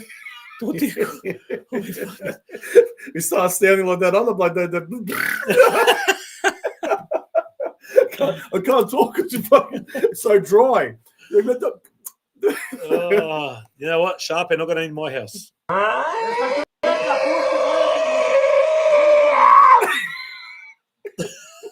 That's exactly Not in what this it is. house. Yeah, no. All right, All Ludi my Moi, country, so now you're the 9:50. We are done for the night. Yeah. So another Monday gone, episode 18. Tune in next week. We'll let you know, hopefully on time, who our guests will be. And then we'll tell you, hopefully over the next couple of weeks, our plans going forward toward the end of the year. So maybe another couple of episodes, maybe more. We'll see how it goes. And then we'll discuss in the off season what we do when we come back, whether it's in January or whether it's, dogovorit se ljudi smo. That's what we do. That's what we do. Remember, there you go. Here we go. That's a say. Remember when Smolik set his alarm for 9:15 p.m. to wrap up the show? There you go. It's now 9:50. Close. 9:50, 15. Yeah, we go. It's all Get Richard on the show. We've got to get Richard on the Yeah, show. Richard. If we do one thing, Richard's going to be coming on the show. We'll find someone that knows him. We will find someone that knows Richard and Blakey Konyi and his mob or Dragan. We'll get any of them. But if Dragane! To next week is Koya Gibson. Oh, Koya Gibson! Papili Gibbs. Gibbs. Oh, freaking. All right. Luck and What's Orch. this for 24/7? 24. So we should go. We'll do one night where we just go for 24 hours non-stop. And we'll see the damage that's done there. We got 7.5 hours, no problem. Actually. I reckon we could have gone more. We could have gone more. Could have kept going. That's yeah. That's a big night. Ali, you never know. Could happen again. Yeah. Ludi Moi, Luck and Orch, thanks for joining us. Episode 18. Done and dusted. Going once, going twice. Finished. Luck and Orch. Well done to our winners of our competition tonight. Jure, Andrea, and Sticks. We will get in touch. We'll get those details to you. The winners of the Jelena Churich books, you will be receiving them as soon as I get them. I'll send them out. The Knights Army scarves, I reckon maybe Hold on to it for the time being. next week, or maybe one next week, one the week after. And then we might have another golf thingamajig in there as well. Voucher, I think it is, that we might have there. But those people that want to spoil a good walk, that's go right. and play golf. Now, if you can't kick it, it's not sport. Yeah. That's what my old man said. So, Luck and Orch, thank you once again for joining us. Hopefully, you enjoyed yourselves. Most people would have got to see the whole episode, not have to watch it over the next 4 days, like you did a couple of times. Some people watched all 7 hours, 7.5. Some people said they watched the whole thing. And one guy is, Spolik. He goes, I was meant to go to bed, and he ended up watching going to bed at 3 o'clock in the He morning. did not. Yeah. True story. Spit in my mouth. But Luck and Orch will go out now with a new track that I've added to our outro, and this is Vis Croatia. This is our good friend Drago Šajfar, Kolega, and the crew back in the 80s did record an album, a vinyl album. We'll have to, you can find it on YouTube. I absolutely love it. I've become addicted again 40 odd years later. I'm back on the bandwagon. I've learned the chords to this song, so next time we have a session down here, I'll hopefully be able to rip out a couple of chords and sing this one. We've got something coming through. I did want to do the last stroke there from George Subjak. It came up recently. You can finish off with that one, probably the appropriate. This one has been. I've seen it a few times, but a few times it's come up. Here's a joke from Anonymous. Should we read it now? From Bob Bagaric. From Bob Bagarich's mate. Actually, it is Bruce. Thanks, Bruce. This one says, zašto Srbi ne idu u Ikea? Zato što je sve za dom. And with that, ljudi, enjoy your time at your dom with your families. And here we go with our outro from Vis Croatia. Laku noć.